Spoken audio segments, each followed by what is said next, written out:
Bien, je vous invite à prendre place, s'il vous plaît. Et pour ceux qui arrivent en retard, de vous installer dans le silence. Là, nous avons le quorum, donc nous démarrons. Alors, je vous remercie de votre présence. Alors, je ne sais pas, je crois qu'il y a des problèmes de liaison informatique ou pas. Là, où c'est réglé ou Bon, en tout cas, nous nous réunissons pour la dernière fois dans cette salle avant l'été, parce que cette salle n'a pas connu de travaux depuis sa réalisation, donc avec l'hôtel de région dans les années 80, et elle va connaître une petite cure de jouvence. Je ne pense pas qu'elle soit fondamentalement modifiée dans son aspect, mais par contre, toutes les installations électriques, acoustiques, électroniques, numériques, informatiques vont être changées. Et on retrouvera cette salle en septembre. Même le conseil régional siégera, je crois, à Strasbourg pendant cette période. On veillera à ce qu'il revienne à Metz dès que les travaux sont effectués. Que ce ne soit pas comme la liaison ferroviaire vers Lyon, quoi. Donc, voilà, que les choses reviennent dans l'ordre après travaux. Cette salle, d'ailleurs, lorsqu'elle réouvrira, portera le nom de Jean-Marie Roche. La commission permanente de la région l'a décidé. Bon, puisque c'est effectivement à lui, quoi, c'est lui qui avait installé la région dans ses murs, en faisant faire une belle opération à la ville de Metz, même si elle ne nous rapporte rien à court terme, c'est pour nos successeurs, mais c'est que ce bâtiment n'appartient pas à la région. Il a été totalement rénové par la région, mais il appartient toujours à la ville de Metz, puisque la région avait à l'époque signé un bail amphithéotique. Voilà. Monsieur Roche, maire de Metz, avait proposé à Monsieur Roche, président de la région, un bail amphithéotique que le président de la région a accepté, en faisant tous les travaux. Voilà. Bien. Donc sur ce, j'ouvre la séance. Je vous propose de désigner comme secrétaire de séance Pascal Gauthier. Sylvie Roux est absente et elle est représentée par son suppléant. Voilà, il est là. Donc François Armand. Pierre Muel est aussi représenté par son suppléant. Il est où son suppléant? Ah ben voilà. Donc c'est Olivier Mitzner. Henri Asser est absent et donne procuration à Jean-Luc Baul. Pascal Hubert donne pouvoir à Walter Kurzmann. Michel Dumont à François Henrion. Véronique Kremer à Christiane Greiner. Yamuna Belkala à Fatia Ada. Bernard Staude à Henri Malassé. Raphaël Pitti à Béatrice Agamemnon. Patricia Arnold à Patrick Thiel. Dohan Tran à Hervé Niel. Nathalie Colin-Sterlet à moi-même. Laurent Dapp à Marc Siamana. Guy Reich à Chantilly-Haut. Lucien Vetch à Ariel Schwarzberg. Ensuite, Antoine Dor et Daniel Baudouin sont excusés. Françoise Grolet arrivera en retard et donne en attendant pouvoir à Grégoire Laloux. Laurence Mollet-Tervert sera également en retard et donne pouvoir en attendant à Caroline Audouy. Sassia Smarovski donne pouvoir à Dominique Strebli. Anne Stemar à Thierry Horry. Amandine Lavoisimalet et Jean-Louis Ballarini sont excusés. Julien Husson donne pouvoir à Eric Lucas et Odile Jacob Varlet à Roger Pelletier. Voilà. S'il y a d'autres procurations que je n'aurais pas enregistrées, non. Bon. Alors, je vous propose d'arrêter le procès-verbal de la séance du 18 décembre 2023.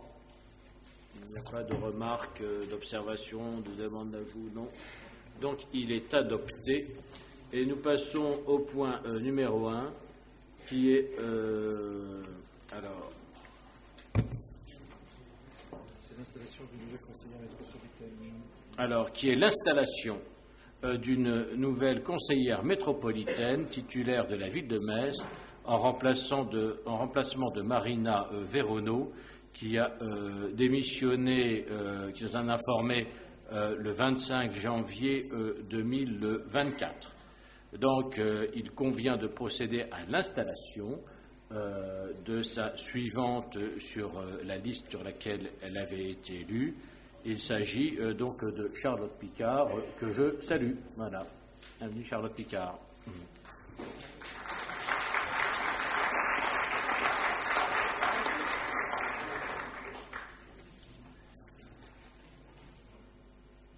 Alors, nous passons au point numéro 2.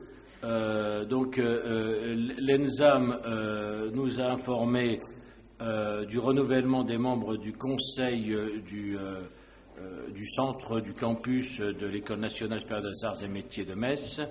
Je vous propose de renouveler Marc Siamana. Je vous propose d'abord de ne pas procéder à vote à bulletin secret.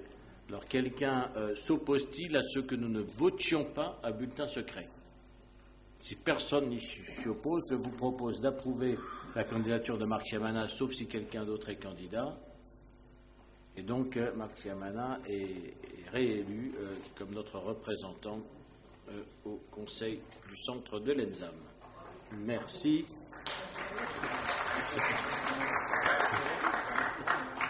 Bien. Ensuite, nous passons au budget primitif 2024 et je passe la parole à Monsieur Thierry Houry. Merci, Monsieur le Président. Bon, on a été vite pour les 2 points. Je crains fort que je ralentisse un petit peu le rythme sur ceci. Donc, nous allons examiner le budget primitif 2024. Je vous rappelle que finalement, il est une traduction de notre débat d'orientation budgétaire que nous avons fait il y a de cela quelques semaines. Pas de grandes différences par rapport à celui-ci. Il s'inscrit bien sûr dans le cadre qui était connu il y a quelques semaines, donc avec un contexte plutôt incertain, avec des événements exogènes tels que le conflit ukrainien qui continue d'impacter bien sûr les dépenses et les recettes de la métropole, et on pense bien sûr à l'inflation, mais on pourrait être aussi dans les mois qui viennent impacté par la situation économique mondiale selon l'évolution effectivement des conflits et notamment du conflit au Moyen-Orient. L'inflation est estimée en loi de finances en fort ralentissement par rapport à 2023. Elle est estimée à 2,5%. Elle reste à un niveau sensiblement élevé sur certains postes budgétaires, énergie, travaux, maintenance. Mais la plupart d'entre vous qui êtes élus locaux, vous le savez, vous n'apprenez pas grand-chose dans ce que je vous confirme. L'année 2024 devrait, par contre, pour nous, voir se poursuivre le dynamisme des recettes fiscales permettant à l'Eurométropole de voir sa situation financière rester saine, tout en mettant en œuvre le plan pluriannuel d'investissement adopté en décembre 2021 et qui voit certaines opérations cette année entrer en phase travaux. Alors, en ce qui concerne les montants, l'équilibre général, et avant de vous donner quelques explications détaillées, je vous présente les grands équilibres et les chiffres clés du budget 2024. Donc le BP 2024, en ce qui concerne le budget principal, il s'élève à 300 millions d'euros. Il est en hausse de presque 8% par rapport au budget primitif 2023. La progression est surtout portée sur les dépenses d'investissement qui sont en hausse de 14,41% et s'élèvent à presque 92 millions d'euros. Les dépenses de fonctionnement progressent quant à elles de 5,45% et se situent à 208 millions, un petit peu plus que 208 millions. L'épargne brute, c'est ça qui est peut-être important à connaître, ou si vous préférez l'autofinancement, qui est la différence entre les recettes et les dépenses réelles de fonctionnement, s'élève à un peu plus de 25 millions d'euros. Elle est aussi en une augmentation par rapport à 2023, puisqu'elle accuse plus 18,18%. Elle est bien sûr en lien avec le dynamisme des ressources fiscales évoqué plus haut et elle contribue au financement des investissements à hauteur de 30%, c'est-à-dire 25 millions de l'épargne brute, alors que les investissements sont à peu près 84 millions d'euros. Les autres sources de financement sont constituées des recettes propres à hauteur de presque 34 millions, c'est les subventions, le FCTVA, ainsi également par un emprunt d'équilibre qui est à cette heure ou à ce jour, inscrit à hauteur d'un peu plus de 24 millions d'euros. Je vous rappelle que l'emprunt d'équilibre sera affiné après l'été. Mais en tout cas, lors de ce vote de budget, il est à 24 millions d'euros. La reprise du résultat de l'exercice 2023 lors du budget supplémentaire, justement, qui devrait se mettre en place en juin prochain, permettra de recaler éventuellement les besoins de financement en fonction de l'avancement des projets et puis en fonction également des prévisions inscrites à ce jour sur le BP et qui pourraient évoluer en fonction de l'actualité. En ce qui concerne, alors maintenant si on rentre dans les détails, dans les recettes de fonctionnement, les recettes de fonctionnement augmentent de presque 5% entre 2023 et 2024, ça veut dire plus 9 millions d'euros et elles atteignent un montant de 203 millions d'euros. Cette augmentation résulte en grande partie comme je l'ai indiqué tout à l'heure, du dynamisme des recettes fiscales de l'Eurométropole. Vous avez peut-être pu voir dans le quotidien local le 19 janvier, il y avait une explication sur le dynamisme de nos recettes déjà vis-à-vis des ressources provenant des entreprises. Alors, il faut aussi dire que l'indice des prix à la consommation harmonisé qui évolue fortement, donc en fait l'augmentation des bases, puisque il est prévu à 3,9% pour cette année. Alors, ce n'est pas les plus 7 de l'année précédente, mais on est encore dans un rythme particulièrement intéressant. D'autre part, il faut aussi se dire que les recettes de fonctionnement et leur augmentation résultent de l'évolution de la fraction de la TVA qui est perçue au titre de l'ancienne taxe d'habitation et au titre de la CVAE, donc la cotisation sur la valeur ajoutée des entreprises. Et si les recettes, alors il faut quand même se le rappeler, ça a été évoqué lors du DOB, bien évidemment, on a des recettes fiscales en augmentation, en dynamique, mais cette dynamique est moindre que s'il n'y avait pas eu les réformes de l'État. On aurait encore plus de recettes et plus de résultats par ailleurs. Mais bon, on est déjà ravis d'avoir cette dynamique parce que c'est aussi une dynamique de territoire d'abord, et ça veut dire que notre territoire est en mouvement et va dans le bon sens, bien sûr.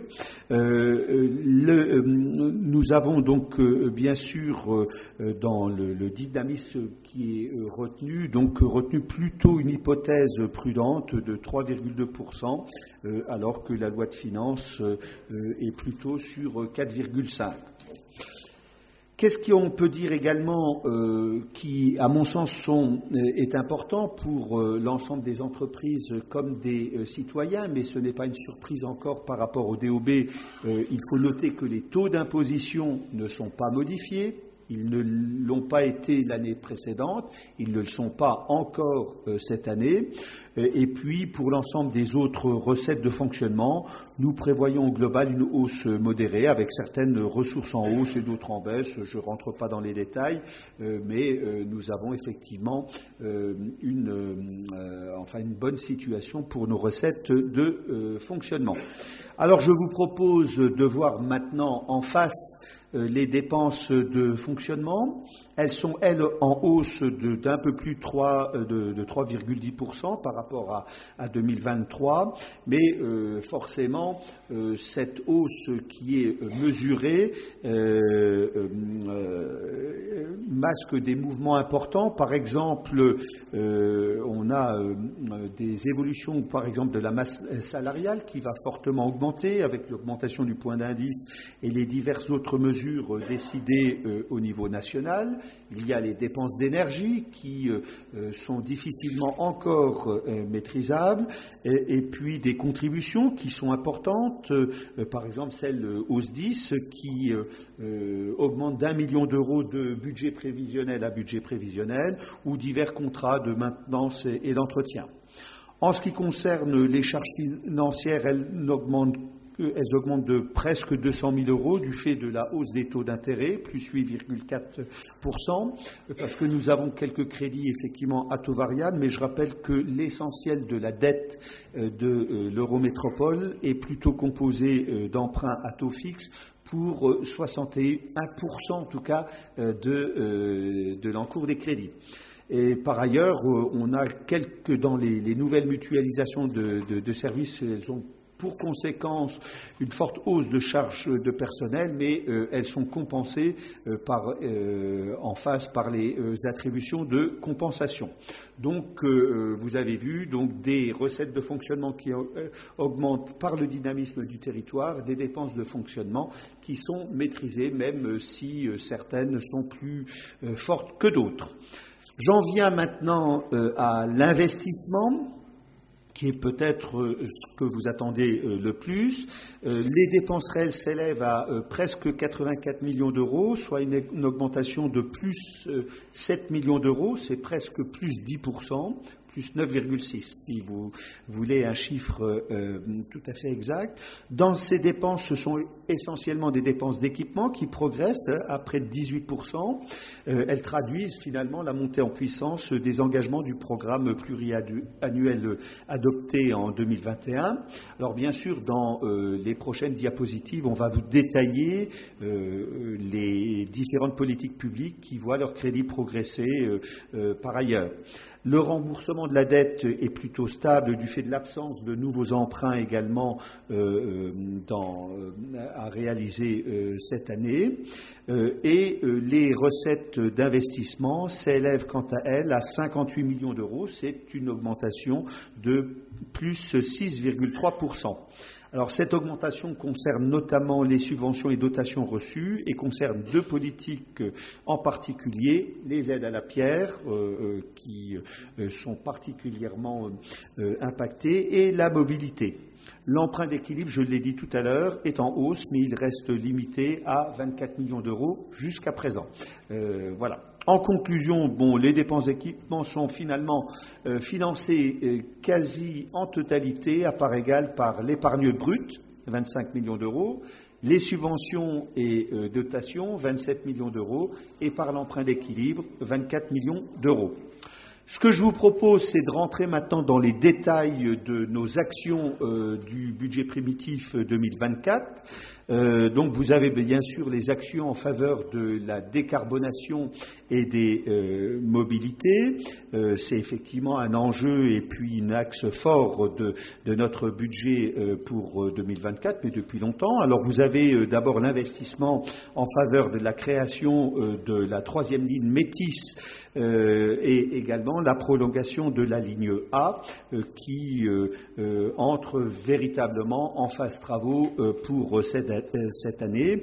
Mais de manière plus globale, nous avons des interventions également sur le plan vélo qui se poursuivent en 2024 et puis et par exemple justement dans ce plan vélo la passerelle piéton vélo donc Vadrino qu'on appelle Vadrino qui est un axe fort également de nos actions par ailleurs et comme vous le voyez sur la diapositive il y a l'action mais qui a déjà été engagée lors d'années précédentes, du verdissement de la flotte de véhicules de collecte, mais ça continue effectivement dans ce sens-là. Je vous propose de passer maintenant sur les actions en faveur d'une consommation responsable. Alors les montants sont peut-être moins importants que pour certains équipements, mais ça marque effectivement notre intervention, encore une fois, en faveur justement de cette consommation responsable, avec l'expérimentation dès cette année dans certains secteurs de notre territoire de la collecte des biodéchets. Également, donc il faut le savoir, cette expérimentation rentre dans le plan climat air énergie territorial qui vise à lutter contre le gaspillage alimentaire et bien sûr à améliorer l'impact environnemental de l'alimentation et développer la filière de l'agroécologie. Enfin, l'Eurométropole s'est engagé à mieux prendre en compte le développement durable lors de la passation et l'exécution des contrats de la commande publique, donc en lien avec la ville de Metz. Elle travaille actuellement à l'élaboration d'un schéma promotion des achats publics socialement et écologiquement responsables qui sera soumis à l'adoption de l'Assemblée délibérante, donc mi-2024. Nous avons également des actions en faveur de la préservation et de la valorisation des espaces naturels et leur végétalisation.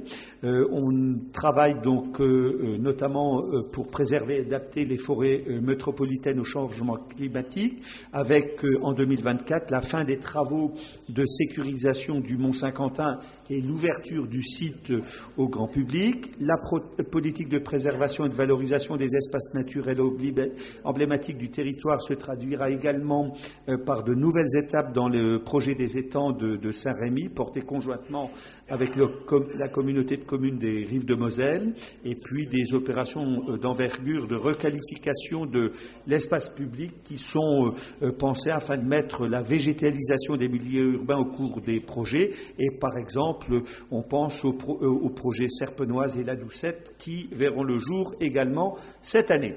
Alors justement, dans les actions en faveur de la préservation des espaces naturels, nous avons des dépenses qui sont liées à l'assainissement dans le cadre du PPI, avec 2,5 millions qui sont prévus pour des études, pour des travaux sur les ouvrages d'assainissement en lien avec les travaux de voirie. Alors on pense au renouvellement de collecteurs à Sichazel, Ony, Jury. Vous avez également la gestion des milieux aquatiques et de prévention des inondations. Les investissements s'élèvent à plus de 750 000 € et prévoit des travaux sur le ruisseau de Montvaux, ainsi que sur le bassin versant de Saulny, au niveau du casier du Gibon, à Voipy, etc. Et donc, nous avons, bien sûr, on en a parlé lors du DOB, la création également, en complément des fonds de concours destinés aux communes pour soutenir leurs projets d'investissement, donc une enveloppe supplémentaire de près de 3,7 millions sur la période 2024 à 2026, qui permettra en fait de soutenir les communes dans le financement de leurs projets en matière de transition écologique. Cela représente une enveloppe supplémentaire de 80 000 € par commune qui est prévue sur la durée de ce mandat et portant le montant total des fonds de concours à 200 000 € par commune sur le mandat. Mais j'en dis pas plus, même si c'est l'essentiel, parce qu'il y a ce point ceci qui doit passer après moi. Je suis désolé Philippe, j'ai spoilé, mais je suis obligé d'en parler un peu. Alors, les actions en faveur de la réduction de la consommation énergétique. Donc nous intervenons bien sûr dans ce domaine-là avec le soutien donc à l'ALEC soutien renforcé parce qu'il passe à 620 000 €. C'est quand même plus de 210 000 € pour l'ALEC. Et puis également des travaux de réhabilitation du parc privé qui sera encouragé par notre collectivité, par le lancement d'une opération programmée donc d'amélioration de l'habitat et du renouvellement urbain dans le quartier Outreseille, à Metz et sur le centre-ville d'Ars-sur-Moselle, par exemple. En parallèle, le dispositif des aides à la pierre montera en puissance encore, et vous l'avez sur la dia par ailleurs. Et puis après plusieurs années d'études, des acquisitions de terrains vont se faire à La Platrotte et à Borny, ainsi que des travaux d'aménagement des espaces publics. Nous en arrivons aux actions en faveur de la qualité de la vie. C'est bien sûr aussi un sujet important. Et dans la qualité de la vie, il y a d'abord la sécurité. Le centre de supervision urbain métropolitain qui a été inauguré en novembre sera complété par le déploiement du réseau privé métropolitain qui constitue l'épine dorsale du CSU et permettra de relier les communes à l'ensemble du réseau. Nous aurons également une poursuite de la conteneurisation des déchets sur les centres-villes d'Ars-sur-Moselle et de Metz pour 2 millions d'euros. Et sur ces derniers secteurs, à Metz, il y aura de la mise en place de locaux à déchets qui permettra d'améliorer la gestion des déchets en cœur de ville. Et enfin, pour préserver la qualité de l'air du territoire, qui est impacté forcément par les activités humaines, c'était également forcément une préoccupation de notre Eurométropole, et donc il y aura le rétablissement d'une station de surveillance à Saint-Julien-les-Metz. Des actions en faveur de l'attractivité. Alors l'attractivité, c'est, cher Patrick, des travaux donc dans les équipements culturels, notamment l'opéra-théâtre, avec le remplacement du parc de projecteurs qui se prolongera en 2024. Des études de modernisation et de requalification de l'équipement se poursuivront pour presque 500 000 euros. Et pour le musée en investissement, l'année sera particulièrement chargée avec tout d'abord la poursuite de travaux d'aménagement du pavillon de la biodiversité, dont l'ouverture est prévue l'année prochaine, mais c'est quand même pour cette année 647 000 euros de travaux. Et puis des travaux de préservation des thermes gallo-romaines situés le long et à proximité de l'Aisne qui se poursuivront, et c'est presque 900 000 euros par ailleurs. L'attractivité, c'est pas seulement la culture, donc là c'est chez Cédric, entre autres, et puis chez Nathalie, puisque il y a d'abord le renforcement de notre soutien à Inspire-Metz à hauteur de 3,7 millions de prévus, mais également l'année 2024 verra le début de la construction de la piscine métropolitaine qui maintenant finalement se concrétise, et puis bien sûr des aides au soutien aux manifestations, par exemple comme Marathon, Hop ou Constellation. Des actions également en faveur de la dynamique du territoire avec 130 000 euros qui seront consacrés au projet de la Maison de l'Innovation et de l'Entrepreneuriat porté par la CEMMES Technopole sur le site du bâtiment Télis, et une étude de stratégie de gestion et de développement de programmation des zones d'activité économique qui est prévue à hauteur de 100 000 euros, dont l'objectif est d'aboutir à des propositions de développement des différentes zones d'activité économique. Dans les actions en faveur de la dynamique du territoire, il y a également l'enseignement supérieur, Marc, avec également l'expérimentation du territoire intelligent. Donc d'abord la création de l'Institut de photonique au sein de la centrale Supélec pour près de 700 000 euros, ainsi que la rénovation du bâtiment des sciences humaines et sociales sur l'île du Saulcy pour 600 000 euros. La poursuite de la démarche territoire intelligent constitue l'axe principal de la politique de notre développement numérique en 2024 à hauteur de 165 000 euros. Voilà pour l'essentiel pour le budget principal. Pour les budgets annexes, on va parler d'abord du budget annexe transport public qui s'établit, lui, en augmentation d'un peu plus de 8,17% en section d'exploitation et plus 13,76% en investissement. Ils traduisent encore le démarrage des projets phares du mandat en matière de transport. J'en ai parlé, la poursuite de la ligne A et la mise en place de la ligne C. La section de fonctionnement dégage un autofinancement de 3 640 000 en augmentation significative par rapport à 2023, puisqu'on était seulement, entre guillemets, à plus 1,8 million. Ça permet ainsi de financer l'augmentation des dépenses d'investissement tout en réduisant le montant de l'emprunt d'équilibre. Celui-ci sera revu quand on verra effectivement les résultats de 2023. En ce qui concerne le budget annexe archéologie préventive, le budget s'équilibre à 2 540 000, soit une légère diminution par rapport à 2023. Il était à 2 650 000 et la subvention du budget principal est en revanche en hausse du fait des moindres recettes de fouilles attendues en 2024. Elle est attendue à 1 290 000 alors qu'elle était qu'à 865 000 au BP 2023. Budget annexe des zones en régie, il reste relativement stable, beaucoup de cessions attendues, plus de 5 millions, et l'avance du budget principal prévu pour 2024 est en baisse importante, qui passe de 1,2 million à 70 000 euros, forcément parce qu'on a des cessions qui devraient se réaliser fortement cette année. Le budget annexe zone en régie, il concerne finalement les dépenses qui se concentrent sur les développements plutôt du site du plateau de Frascati à hauteur de 5,2 millions en 2024, avec notamment la refonte du plan guide, des travaux de démolition, des travaux paysagers ou la création d'un parcours pédagogique. Et enfin, le dernier budget, qui est le budget annexe déchetterie, qui s'élève en 2024 à 5,3 millions, en légère hausse de 1,25%. Et l'essentiel de la variation concerne la hausse de la taxe générale sur les activités polluantes. Donc, Monsieur le Président, il est proposé plusieurs motions.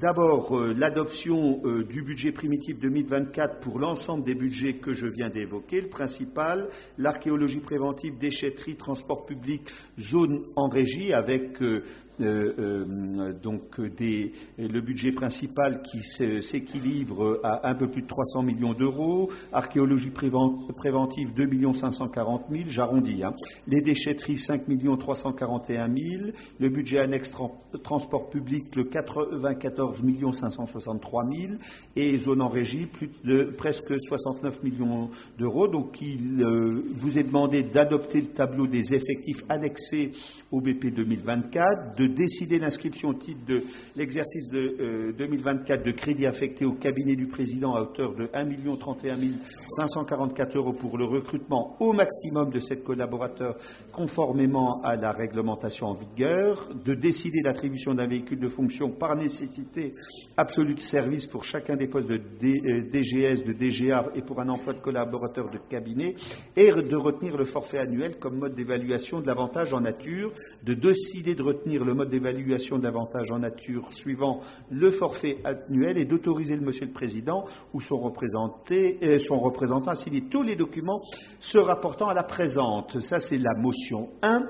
La motion 2, ce sont les autorisations de programme avec les inscriptions et les échéanciers. C'est de décider d'approuver l'inscription des nouvelles autorisations de programme suivantes. Donc GEMAPI, études et travaux sur les différents cours d'eau et bassins versants de l'Eurométropole pour un montant total de 1 385 000 sur 2024-2026. Toujours pour la GEMAPI, la programmation de la renaturation et de lutte contre les inondations, le ruisseau de Saulny et de Voipy pour un montant total de 7 237 000 euros sur 2024-2026. Encore la GEMAPI, une programmation de renaturation et de lutte contre les inondations pour le ruisseau de Vallière pour un montant total de 7 761 000 euros, là pour les périodes 2024-2027. De décider de modifier les autorisations de programme et crédits de paiement pour tenir compte de l'état d'avancement des différents projets selon le tableau que vous avez en annexe 2 et d'approuver les échéanciers relatifs aux crédits de paiement conformément à l'annexe 2. La motion 3, c'est la fixation du taux de TOM. On vous invite à décider de fixer le taux de la TOM pour l'année 2024 à 9,25 et de charger Monsieur le Président de notifier cette décision aux services fiscaux et préfectoraux. La motion 4, c'est de fixer les taux de fiscalité directe locale pour l'année 2024 et de les maintenir, ces taux de fiscalité directe, à hauteur de ce qu'ils étaient en 2023. Et la motion 5, la fixation du produit attendu de la taxe GEMAPI pour l'année 2024, et donc de décider d'arrêter le produit de cette taxe pour cette année à 1 151 000 euros et bien sûr d'autoriser le président ou son représentant de signer les documents nécessaires ou de notifier cette décision aux services fiscaux et préfectoraux. Voilà, Monsieur le Président, la substantifique moelle des budgets primitifs 2024 de l'Eurométropole. Merci, Monsieur Horry. Qui demande la parole? Alors, Monsieur Roch, Monsieur Marchetti, Monsieur Lalou. C'est tout? Béatrice Agamemnon. Bien. Monsieur Roch. Monsieur le Président, Monsieur le Vice-président, chers collègues, j'interviendrai en me concentrant sur 2 points sur lesquels le constat que l'on peut tirer après plus de 3 ans de présidence de François Grosdidier nous semble être le même.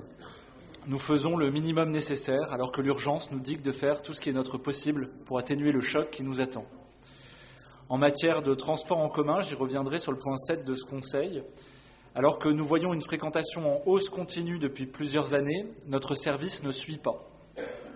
Alors nous pouvons nous féliciter de l'amélioration du service de nuit et du retour à la normale de la fréquence, que vous appelez une augmentation, mais est-ce bien suffisant ? Alors que la population fait de plus en plus le choix du transport en commun, nous bloquons certains de faire ce choix. Nous ralentissons le développement du réseau. La ligne Métis C ne verra pas le jour pendant votre mandat et sera au rabais si elle continue dans ce sens. 50% seulement en site propre et non desserte du quartier de Bellecroix, là où les transports en commun sont le plus utiles à la population. Le cadencement est réduit actuellement avec pour impact des gens qui attendent de plus en plus le bus et qui le voient passer souvent bondé. Des tarifs en augmentation continue alors que nous devons rendre les mobilités propres de plus en plus accessibles. En somme, vous faites tout pour ne pas accompagner le changement de comportement de milliers d'habitants qui s'orientent vers les transports en commun. Vous faites le minimum nécessaire en matière de mobilité. En matière de déchets, là aussi, vous faites le minimum nécessaire. Je le reconnais et j'en profite pour remercier Martine Nicolas de son travail. Des améliorations sont apportées, notamment au centre de Metz, et des solutions de conteneurisation et de locaux à déchets nécessaires sont mis en place. Mais à nouveau, dans ce domaine, vous faites le strict nécessaire sans vous soucier, sans porter une attention à l'avenir et au changement de comportement des habitants de notre métropole. De plus en plus d'habitants se mettent à composter leurs biodéchets. Preuve en est le nombre de distributions de composteurs par la métropole et la fréquentation des sites de compost partagés en hausse. Mais alors que la loi vous oblige à fournir une solution à toutes et tous au 1er janvier 2023, vous expérimentez pour certaines communes, vous prenez votre temps plutôt que de demander la mise en place réelle d'une solution pour tous les habitants de notre métropole, qu'ils aient un jardin ou non. Certains habitants sont inquiets. Mais bien sûr, ils ne sauront pas en cause si la métropole ne respecte pas la réglementation. Peut-on en vouloir à un citoyen qui ne trie pas correctement ses déchets quand ceux-ci ne sont pas ramassés ? Alors oui, il y a là aussi de plus en plus de citoyens qui font le choix de la sobriété, des biodéchets, alors même que cela comporte des inconvénients. Et à nouveau, vous ne les accompagnez pas, vous les laissez dans leur galère. Nous sommes persuadés que les changements de comportement individuels ne suffiront pas à atteindre nos objectifs climatiques.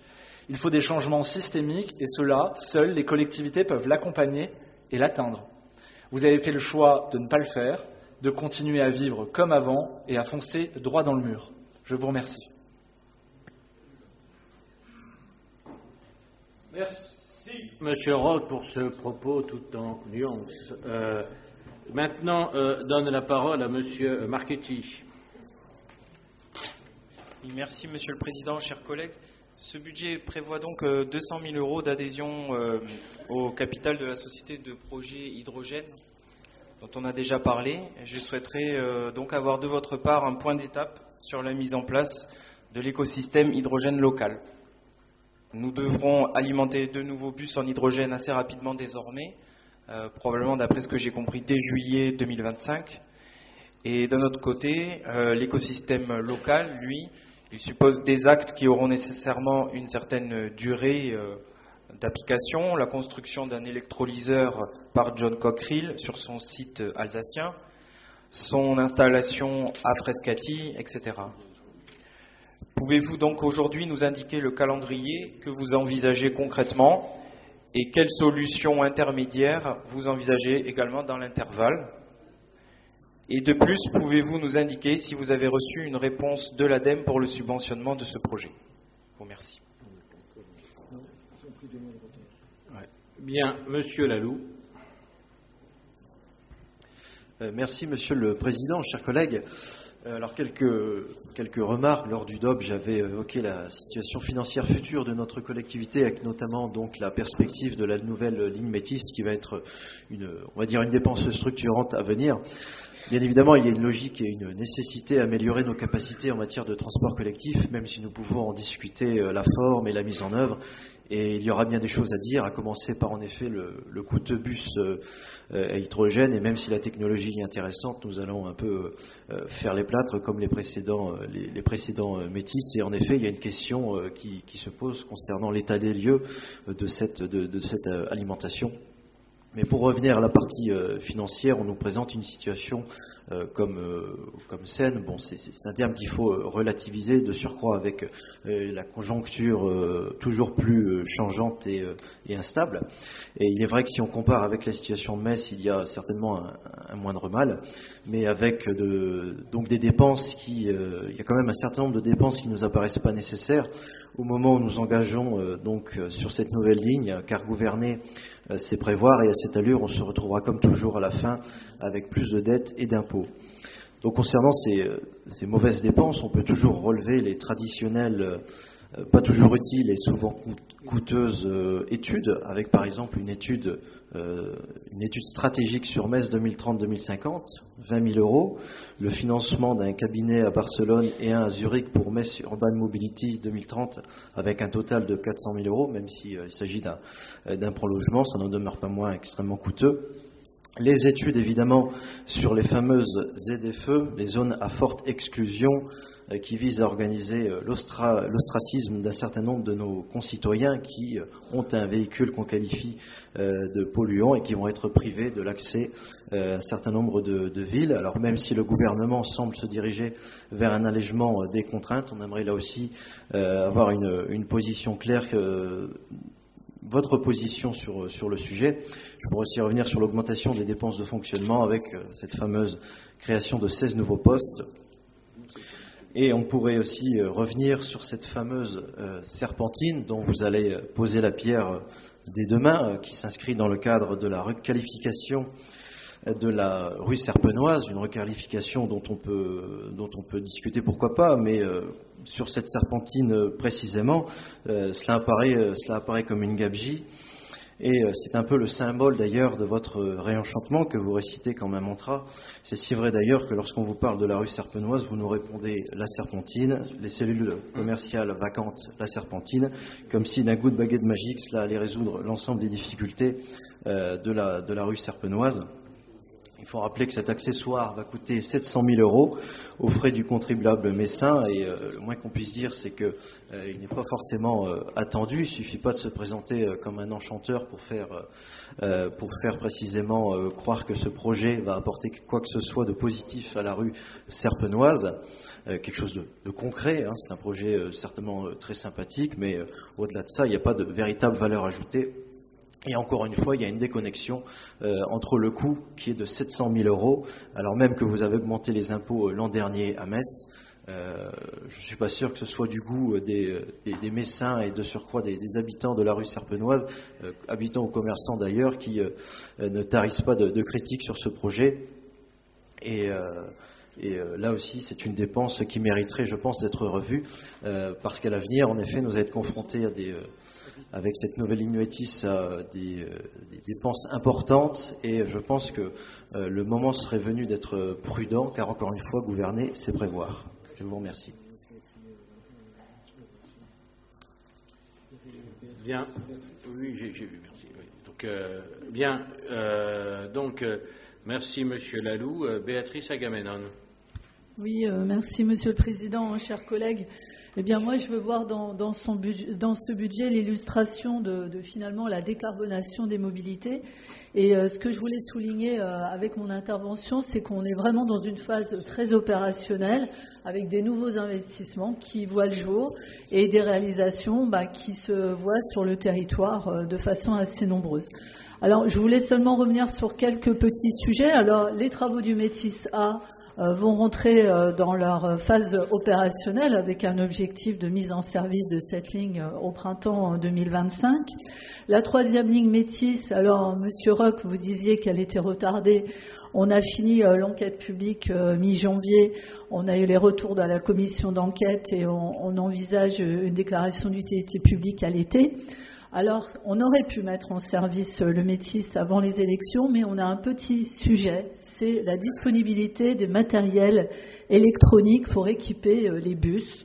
Et donc, comme tout un chacun, vous savez qu'il n'est pas très facile d'avoir le véhicule de votre choix quand vous êtes un particulier. On a le même problème sur les bus. Et donc, effectivement, on a su assez rapidement que les bus ne seraient pas disponibles avant la fin 2025. Et donc, c'est pour ça aussi qu'on a un peu détendu ce planning. Alors, en tout cas, sur l'achat des bus, on est vraiment sur cette logique écosystème hydrogène et on a acheté 15 bus de 24 mètres Métis. Donc, c'est l'entreprise Vanhoul qui est bénéficiaire du contrat et on est en train de développer des bus à hydrogène. Et je rappelle qu'on a choisi cette logique d'hydrogène pour garder à coût complet l'option la plus intéressante financièrement et qui permettait d'avoir une autonomie en termes de circulation la plus importante. Je vous informe aussi qu'on a acheté 6 bus de 12 mètres chez Safra, donc ce sont des bus hydrogène. Et donc ça veut dire aussi, pour répondre à M. Marchetti, que notre écosystème local hydrogène est dans les temps, puisqu'on aura la mise en service de notre électrolyseur avant la livraison de ces bus Safra. Je voulais vous rappeler aussi qu'on était en phase d'étude. On a fait un concours sur la mise en œuvre du dépôt de bus, puisqu'on aura un nouveau dépôt de bus pour les bus à hydrogène à Frascati. Le concours avait été lancé, l'entreprise Bureau d'études des groupements ont été retenus et la construction du dépôt de bus interviendra début 2025, aussi dans les temps. Je voulais vous rappeler aussi que dans le cadre des travaux Métis, on va lancer une concertation importante, notamment sur l'aménagement de la place Philippe de Vigneul, pour commencer les travaux de requalification de tout cet espace en lien avec les travaux Métis et pour éviter des désagréments pour les particuliers et les riverains. Et puis, je l'avais annoncé lors de la précédente session, on a la nouvelle offre de transport qu'on proposera partiellement en septembre 2024. Donc, on aura des renforts de Métis aux heures de pointe, des renforts sur la Liane 3, la Liane 5 et une offre de soirée pour les Lianes. Et le reste de l'offre complémentaire sera mise en service en 2025 lorsqu'on aura notre nouveau délégataire de service public. Alors la dernière fois, je vous avais fait aussi un point sur les projets vélos. Donc je vous rappelle quand même qu'en 2024, on achèvera les travaux de l'avenue Foch et du boulevard Pexan, et ce qui fait qu'on aura achevé la rocade des boulevards. Et je peux vous dire que personne n'aurait imaginé dans cette salle, il y a encore 3 ans, qu'on aurait aménagé tous les boulevards en pistes cyclables. La passerelle Vadrino, vous avez vu la photo sur le grand écran, donc ça va nous permettre d'avoir une liaison directe du centre-ville, donc de l'université jusqu'à Bon-Saint-Martin, et aussi avoir un accès au site touristique du Saint-Quentin. On finira la rue Joseph Hénault. On est en train de travailler, pour ceux qui passent sur le Saulcy, sur la continuité de la piste cyclable tout le long du Saulcy avec un éclairage intelligent. On regarde aussi pour faire des travaux de piste cyclable avenue des Deux Fontaines en 2024.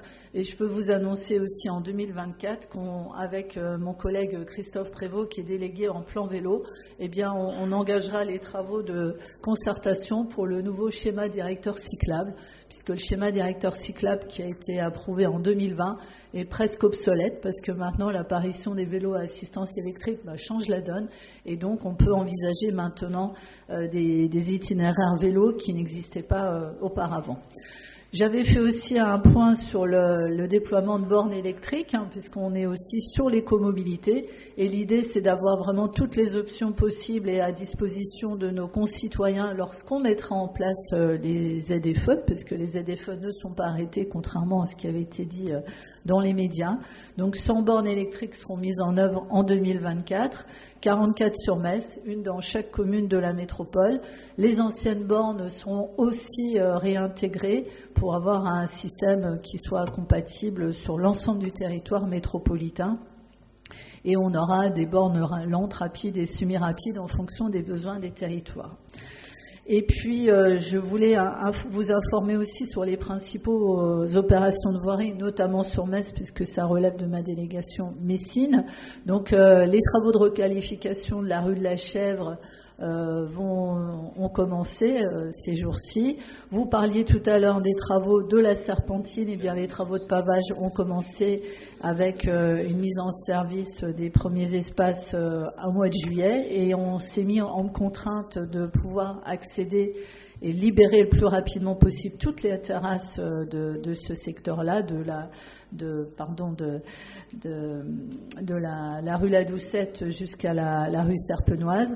On va lancer aussi les travaux du cœur de Magny, donc de la place Montpeur et de la rue d'Apremont, avec un enterrement des réseaux. Et on fera aussi un grand nombre d'aménagements de sécurité au niveau de Vallières, avec des réunions avec les riverains qui vont avoir lieu prochainement pour définir avec eux les aménagements de sécurité qu'ils souhaitent. Et on finira l'aménagement de la zone 30 à Vallières, ce qui permettra de boucler toutes les zones 30 de la ville de Metz. Et enfin, on travaillera également sur la place Coilin et la place Pont-à-Seille au deuxième semestre, qui seront en travaux.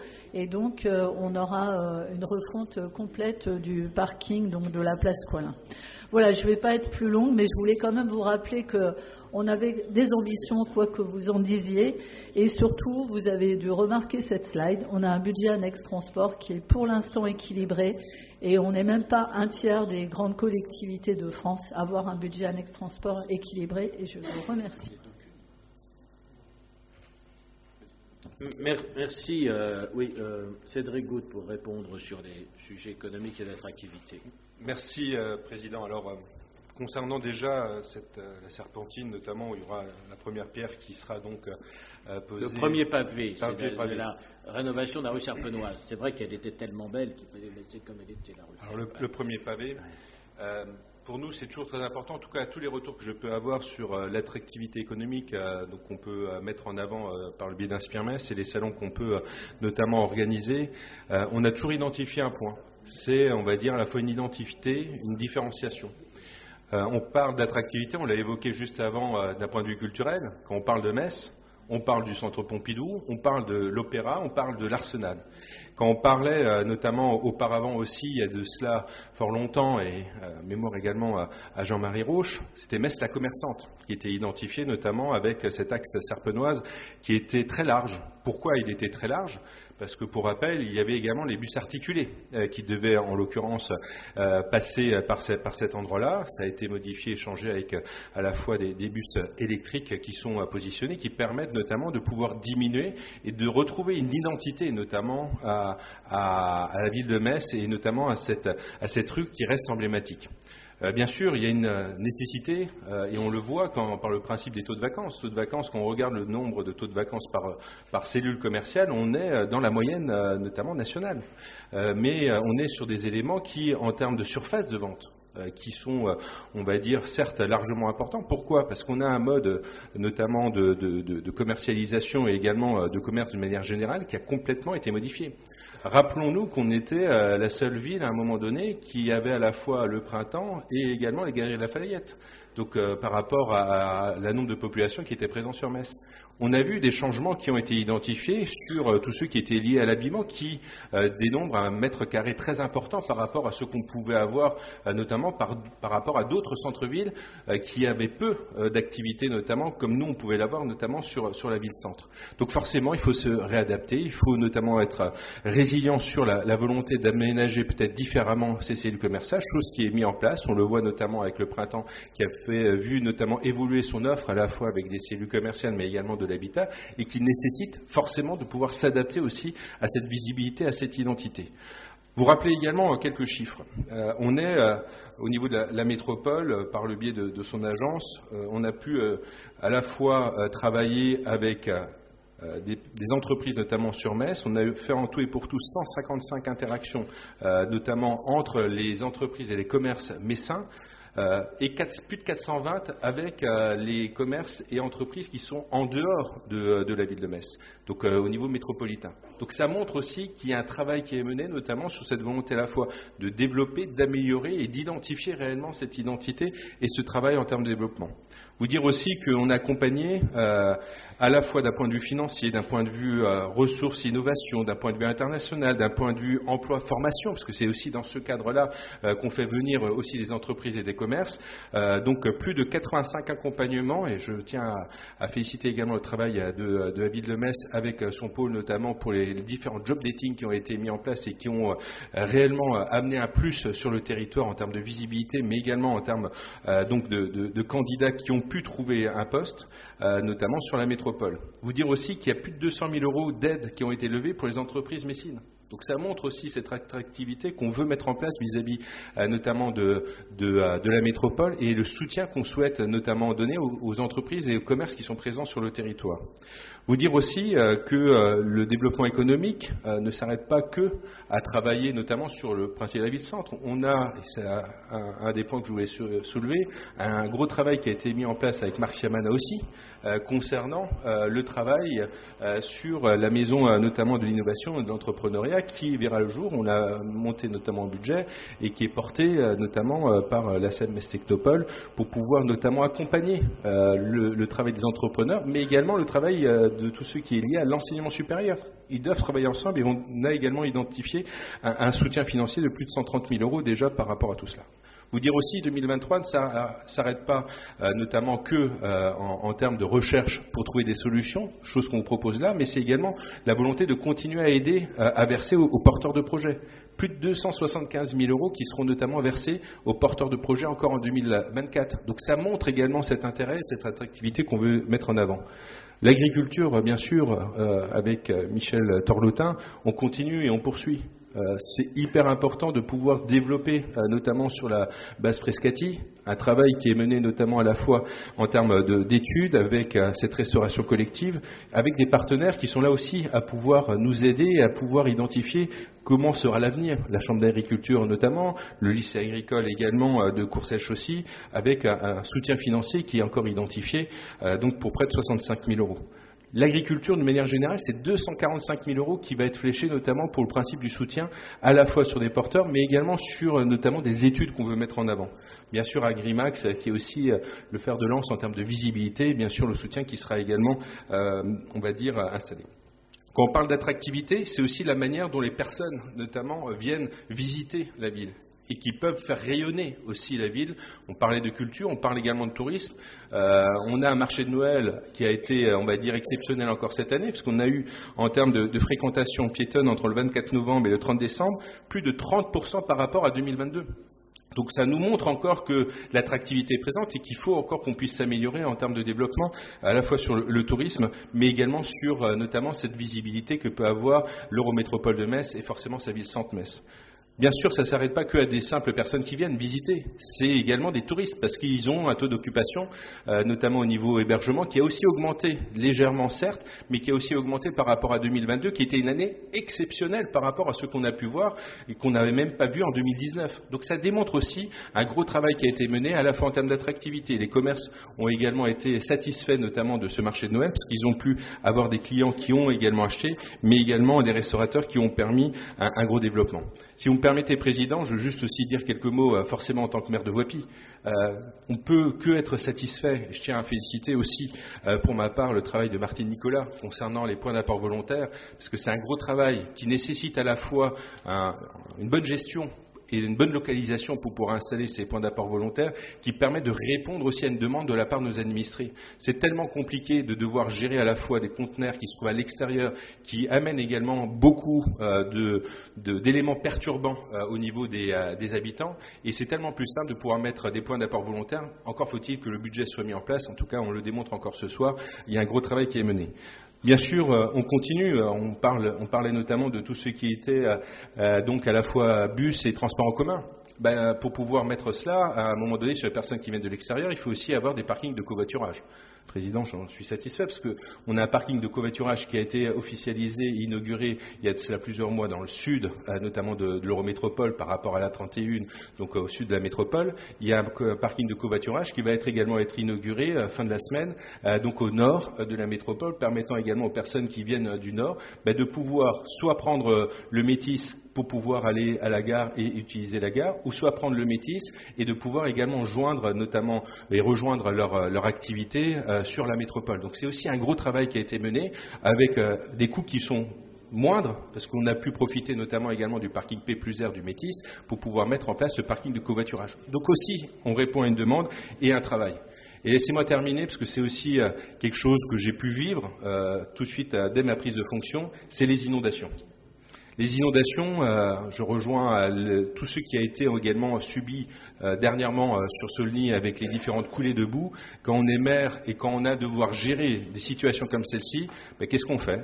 On met des bottes qui sont déjà bien usées et pas achetées la semaine dernière, avec cette volonté notamment de pouvoir justement aller au contact des personnes et aider les personnes à soit enlever la boue, soit trouver des solutions par rapport à l'eau. Et là, j'ai m'appuyé à la réponse. Il y a un gros travail qui a été mené. Je tenais à féliciter le travail des services parce que Jean-Luc s'en souvient, ça a été très compliqué en 2018 lorsqu'il y a eu les inondations, notamment sur l'ensemble des versants de Lori, de Saulny et forcément en aval à Voipy. Et donc, on a pu, avec le travail des services, démontrer tout simplement que des solutions sont viables et sur lesquelles il va falloir encore travailler. On est toujours dans cette nécessité de pouvoir répondre notamment aux administrés et par ces 3 points, on démontre à la fois que d'un point de vue transport, que d'un point de vue propreté, que d'un point de vue sécuritaire avec le CSU également, où la ville de Voipy a aussi adhéré, et également d'un point de vue tout ce qui est lié au ruissellement et également aux inondations, on a des solutions qui sont apportées et mises en place au niveau de la ville. Donc voilà, en tout cas, vraiment un plaisir parce que on a des demandes auprès de nos administrés et la métropole y répond. Et merci encore pour les augmentations et soutiens du budget sans pour autant avoir une augmentation des taxes. Merci, Monsieur Goutte. Quand j'entends l'opposition, d'abord, je peux toujours me réjouir d'entendre positions exactement contradictoires. À écouter les uns, nous n'avons rien compris à la transition écologique, on fait rien, on laisse la part belle à la voiture. Et écouter d'ailleurs les autres, c'est le contraire. On est en train de brimer et d'exclure la voiture et on a tort de s'engager dans une transition écologique. La part d'élus qui d'ailleurs se révèlent parfois et souvent eux-mêmes climato-sceptiques. Donc quand je vous entends, les deux groupes, je me dis que finalement c'est qu'on est sur la voie d'équilibre, la voie juste. Ensuite, quand je vous entends, j'ai l'impression qu'on ne siège même pas dans la même collectivité, qu'on ne regarde pas le même budget, qu'on ne regarde pas les mêmes choses, qu'on ne vit pas la même réalité. Parce que ne pas voir, ou plutôt le RN peut nous reprocher, que notre budget est complètement engagé à la fois dans la transition écologique, mais aussi sur une perspective de développement, parce que nous sommes soucieux de la prospérité de nos concitoyens, de rayonnement, parce que nous souffrons toujours un peu encore d'un déficit, et d'attractivité de notre métropole. Et quand on dit qu'il est tout entier dans la transition écologique, on n'en a jamais fait autant, simplement, et on en fait beaucoup plus que la plupart des métropoles. Je n'ai pas tout recité, mais enfin, Vadrino et le plan vélo. Alors, la troisième ligne métier, je dis, Béatrice Gagnon s'en est très bien expliqué, elle ne va pas être terminée, c'est qu'une demi. Non, d'abord, pas une demi, c'est une 3/4, la partie la plus substantielle qui était l'idée de départ de rallier les communes du Sud, l'ensemble des communes du Sud, et même le Sud-Messin et les communes du Sud, c'est aussi la 2e et la 4e ville de la métropole, de les rallier au centre-ville et au réseau du Métis par un transport en commun, un site propre, était quelque chose de fondamental. Alors, vous nous reprochez 2 choses.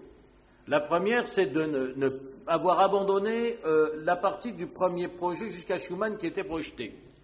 Mais franchement, on va à Schuman maintenant, on va y aller en prolongeant la ligne A qui passait quand même pas très loin. C'est peut-être plus intelligent que de faire une 2e ligne en parallèle. Et deuxièmement, et là où vous n'êtes pas démocrate pour un sou, alors que vous prétendez toujours la réinventer, les habitants de Bellecroix, mais vous ne voulez pas en tenir compte, étaient très massivement opposés à ce que l'on saccage le bois de Bellecroix, et qui est beaucoup plus approprié que d'autres espaces, pour faire passer un TCSP, bien sûr un site propre, bien sûr bordé de construction, pour amortir cette réalisation. Donc, vous avez toujours le mot à la bouche de démocratie, il faudrait la réinventer. Nous, la démocratie, ça consiste à écouter les gens, faire à peu près ce qu'ils demandent, et non pas par idéologie vouloir faire le contraire et persévérer même quand ils ne veulent pas. C'est exactement la même chose sur la gare de Vandières. Vous avez vous-même organisé il y a quelques années un référendum sur la gare de Vandières où les Lorrains ont dit non, et vous continuez en permanence dans d'autres assemblées, mais qui siègent ici, à vouloir la placer. Donc, Bellecroix, c'est pas le bout du monde, c'est pas si loin du cœur de ville, et ce que nous demandent les habitants, c'est des logements rénovés, c'est de la sécurité et faciliter l'accès, même de voies douces, même à pied, parce qu'ils sont tout proches du centre-ville. Il n'y a que le boulevard de Trèbes qui les sépare et la Seille, donc aménager les transitions douces pour relier le centre-ville et le réseau de transport en commun. Et si effectivement, Béatrice a très bien expliqué les raisons de ce retard, je voudrais d'abord rappeler que si les lignes A et B du Métis ont été faits sur un mandat, veut dire ils avaient été anticipés avant. Contrairement à ce que peut dire parfois mon prédécesseur à la mairie de Metz, il ne partait pas d'une feuille blanche. Jean-Luc et moi, qui avons été vice-présidents de Jean-Marie Roche à la CA2M, on savait qu'on en parlait déjà abondamment, que d'ailleurs votre famille politique était opposée à un busway et voulait un tramway, et qu'on expliquait que ça ne justifiait pas, qu'on avait trop faible densité pour le faire, donc on ne partait pas d'une feuille blanche. Que nous avons aujourd'hui les délais qu'a imposé Béatrice, mais aussi le délai de maîtrise du foncier, où il se trouve que nous voulons maîtriser le foncier avant de faire les travaux. Ce n'est pas toujours ce qui a été fait. On n'est toujours pas d'ailleurs propriétaire d'une partie, par exemple, de l'emprise qui va à Schumann. Bon, moi, je ne sais pas comme ça que je travaille. Voilà, donc on fait les travaux quand on pose la question. Excusez-nous pour le sérieux et la rigueur, qui n'a pas forcément toujours été de mise, mais c'est comme ça que nous travaillons. Et donc, pour réciter Vadrino et le plan vélo, la ligne du Métis, la transition à l'hydrogène, je vais y revenir, que vous critiquez par ailleurs en permanence, le fonds vert métropolitain qui n'existait pas, l'accélération sur le Mont-Saint-Quentin, un dossier qui a plusieurs décennies, et l'amorce du dossier sur le plan d'eau de Saint-Rémy, sur la rénovation thermique. Je veux dire, on a multiplié par 10 les moyens à la LEC pour entraîner les propriétaires privés. On a redonné un formidable coup de boost à EMH, l'ex-Metz Habitat Territoire, qui était le plus en retard de tous les logeurs, de tous les bailleurs en matière de qualité des bâtiments. Nous avons repris le dossier de la conteneurisation qui était abandonné. Juste scotché, topé, abandonné. Voilà. Donc, donc c'est ce procès complètement infondé. Vous ne voulez pas voir que nous en faisons beaucoup plus. Alors, sur l'extension des consignes de tri, on a été très en avance. Je veux dire, sur la métropole. Sur les biodéchets, nous ne sommes pas en avance.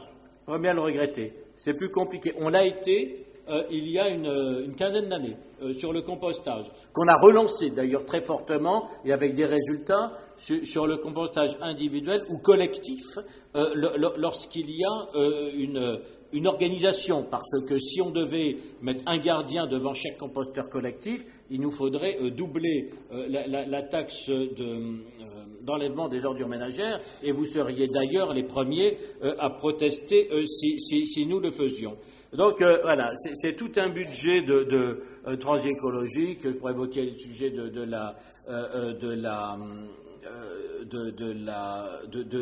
la biodiversité, y compris notre pavillon au musée d'Acour d'Or, qui est un projet à la fois culturel et un projet tendant à diffuser une culture de l'environnement et éveiller la conscience écologique sur un sujet où elle est peut-être moins que sur d'autres, c'est-à-dire celui de la biodiversité. Sur les transports en commun, nous investissons très fortement. Alors, vous dites que nous le faisons à minima. Non. Effectivement, nous subissons, comme tous les transporteurs, des problèmes de recrutement. D'abord, on a des problèmes de recrutement dans l'ensemble du secteur public, comme d'ailleurs du secteur privé. On arrive en France à avoir un taux de chômage de 7% avec une offre d'emploi non satisfaite extraordinaire. J'espère que le gouvernement attaquera plus efficacement à ce sujet, avec les collectivités, les départements qui portent l'accompagnement social et les régions qui portent la formation professionnelle. Mais nous y attaquons, mais il y a strictement aucune volonté de notre part de réduire le service. Bien au contraire, c'est celui de l'accroître. Que nous actualisions et non pas que nous augmentions les tarifs. Oui, j'allais dire, à partir du moment où tout augmente, on ne peut pas toujours rester en euro courant. Si on ne passe pas à un moment les services publics, si les collectivités locales sont les seules à vivre hors inflation, c'est les condamner à la paupérisation.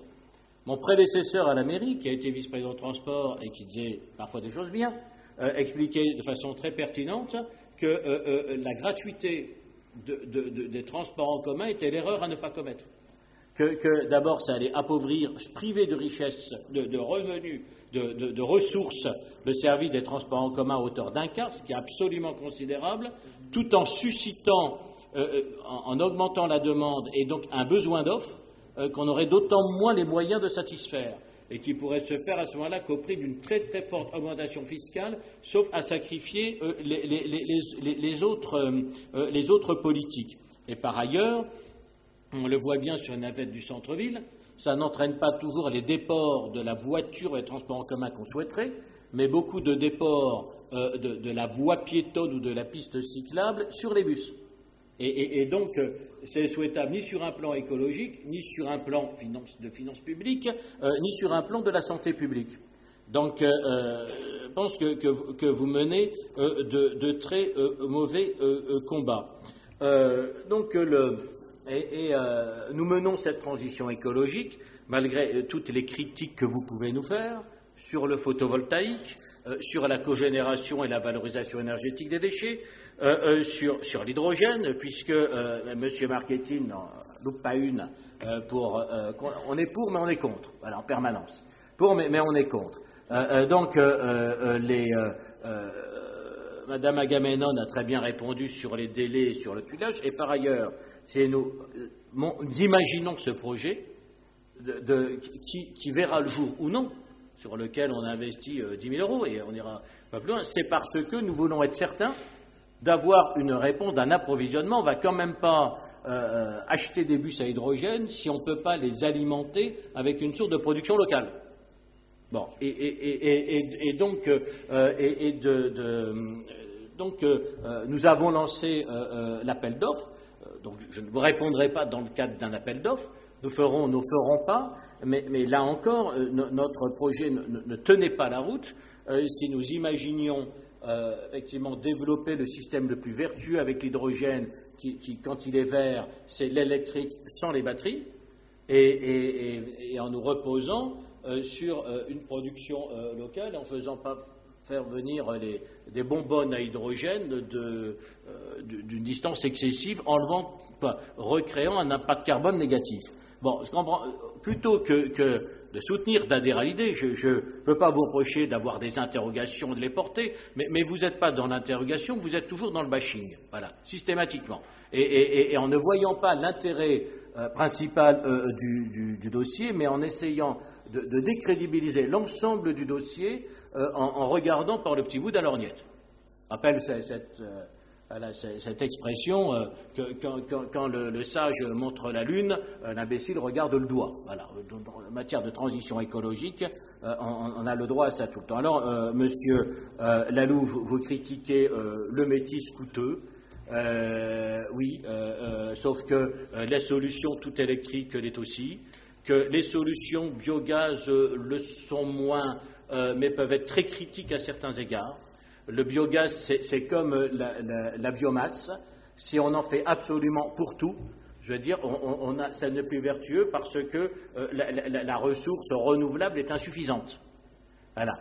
Donc, c'est un système qui est bien moins vertueux, mais effectivement, vous êtes de ceux qui préféraient qu'on continue la locomotion peut-être au diesel sur les véhicules de transport en commun en ville.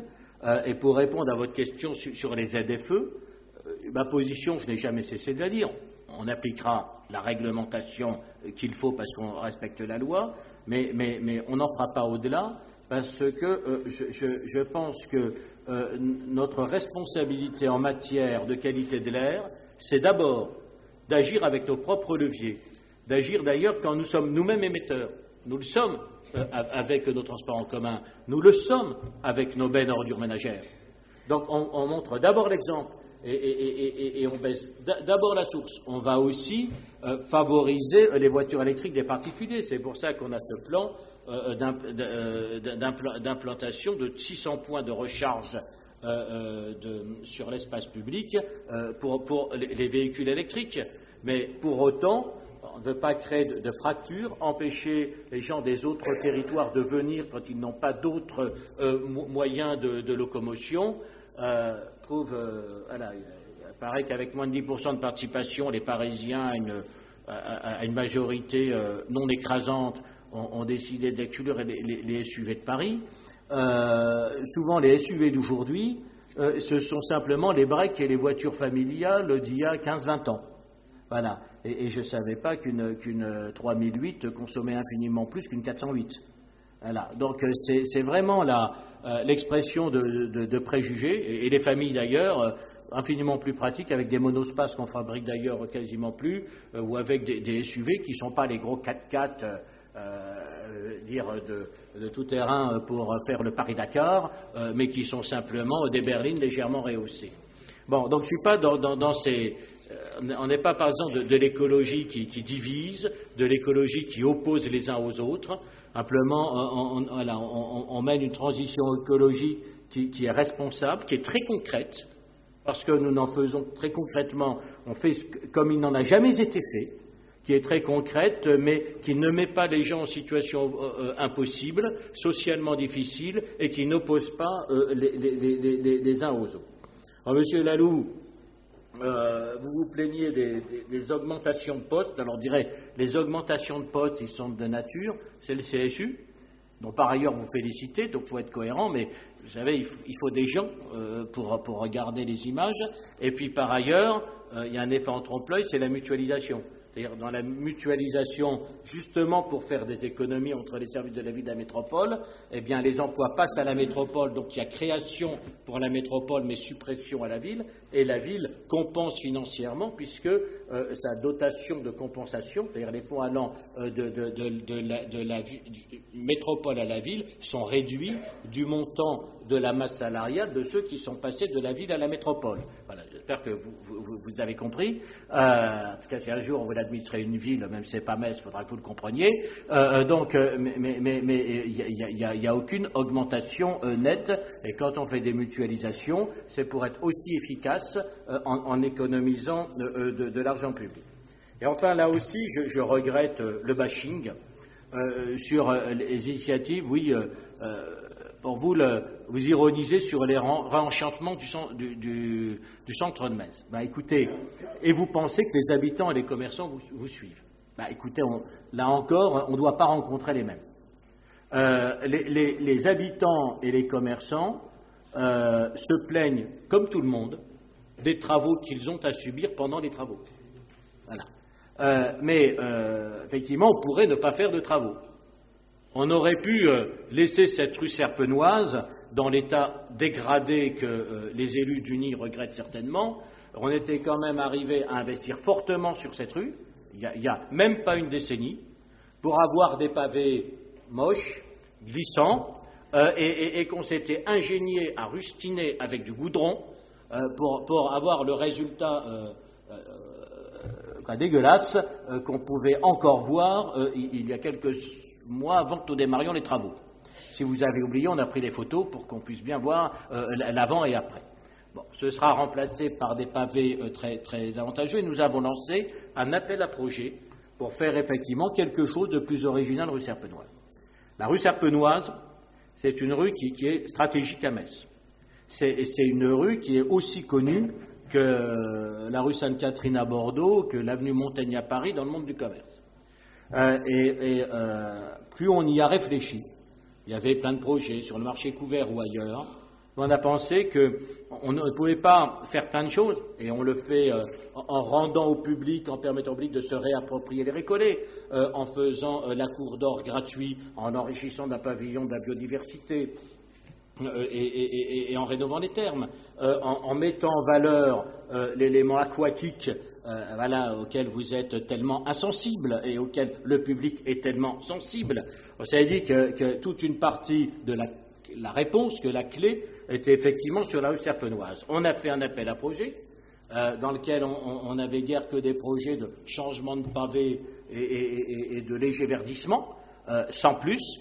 Il n'y a qu'un projet qui singularisait par son originalité, qu'il a fallu négocier âprement avec l'ABF qui ne voulait pas quelque chose de trop figuratif, mais qui à la fois a rempli, pour ce qui est de la Serpentine, un certain nombre de fonctionnalités, les fontaines à eau, que par ailleurs vous réclamez, sauf quand elles sont dans la Serpentine, sauf si c'est nous qui les faisons, des brumisateurs, quand il fait trop chaud, un certain nombre d'éléments qui sera moins figuratif dans la journée, puisque l'ABF ne voulait pas, mais qui le sera la nuit par des jeux de lumière représentant un graouli, avec par ailleurs des jeux de lumière sur les façades, pour mettre bien davantage en valeur cette rue, qui depuis 2000 ans est la première rue de Metz. C'était la voie romaine, c'est par là, c'était la voie romaine qui allait de Lyon à Trèves et qui passait dans cette rue Serpenoise,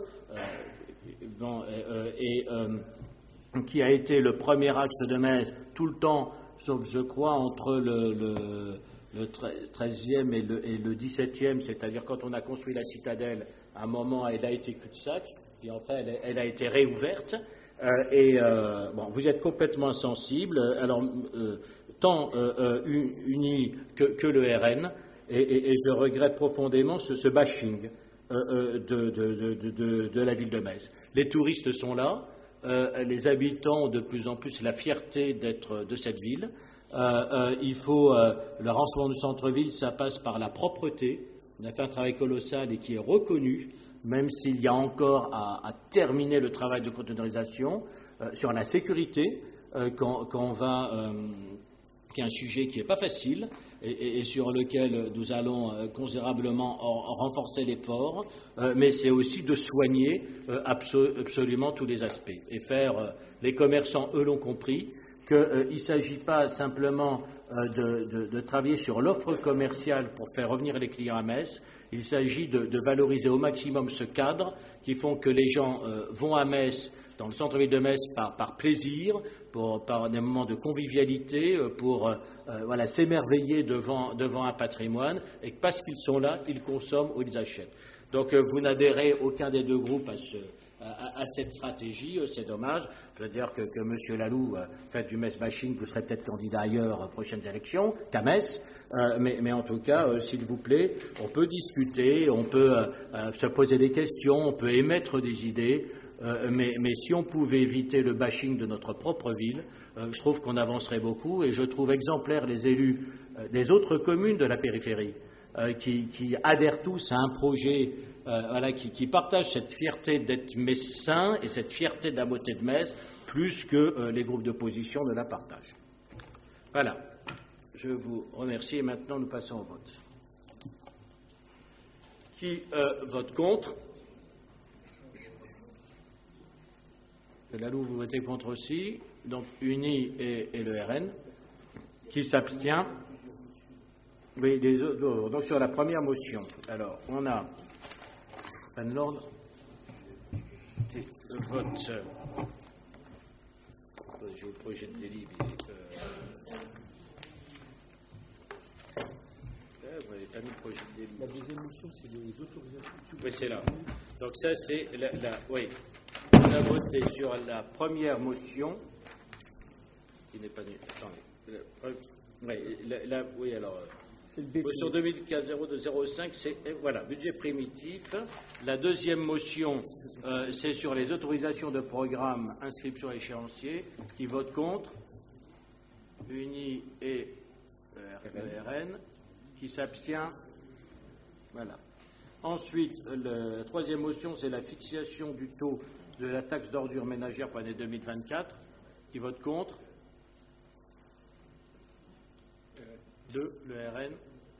Qui s'abstient? Donc les autres votent pour. Motion numéro 4, c'est la fixation du taux de fiscalité directe locale pour 2024. Qui vote contre? Qui s'abstient? Les autres votent pour. Et la dernière motion, c'est la fixation du produit attendu de la taxe GEMAPI. Qui vote contre? Qui s'abstient? Ok, je vous remercie. Alors, nous passons au point numéro 4, qui est l'attribution de compensation prévisionnelle 2024. Thierry Maurice. Voilà.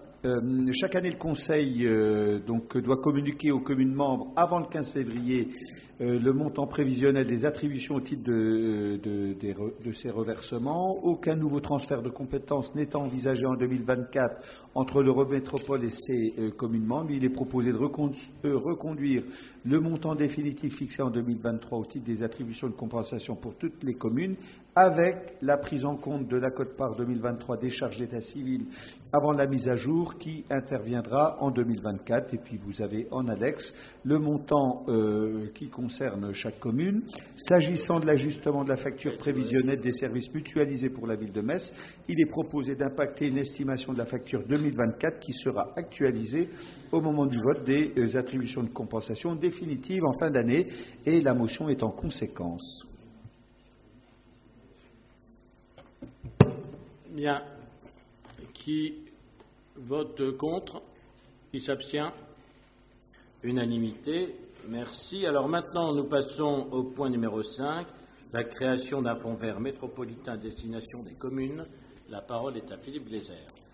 Merci, Président. Comme l'a dit Thierry tout à l'heure, effectivement, il a dit l'essentiel dans la présentation du budget, mais j'en profiterai du coup pour redonner aussi une vision d'ensemble de notre politique de transition écologique sur la métropole. Donc, concernant cette création de fonds verts métropolitains à destination des communes, le plan climat nécessite donc la mobilisation de tous, de toutes les forces vives du territoire et notamment donc des communes membres.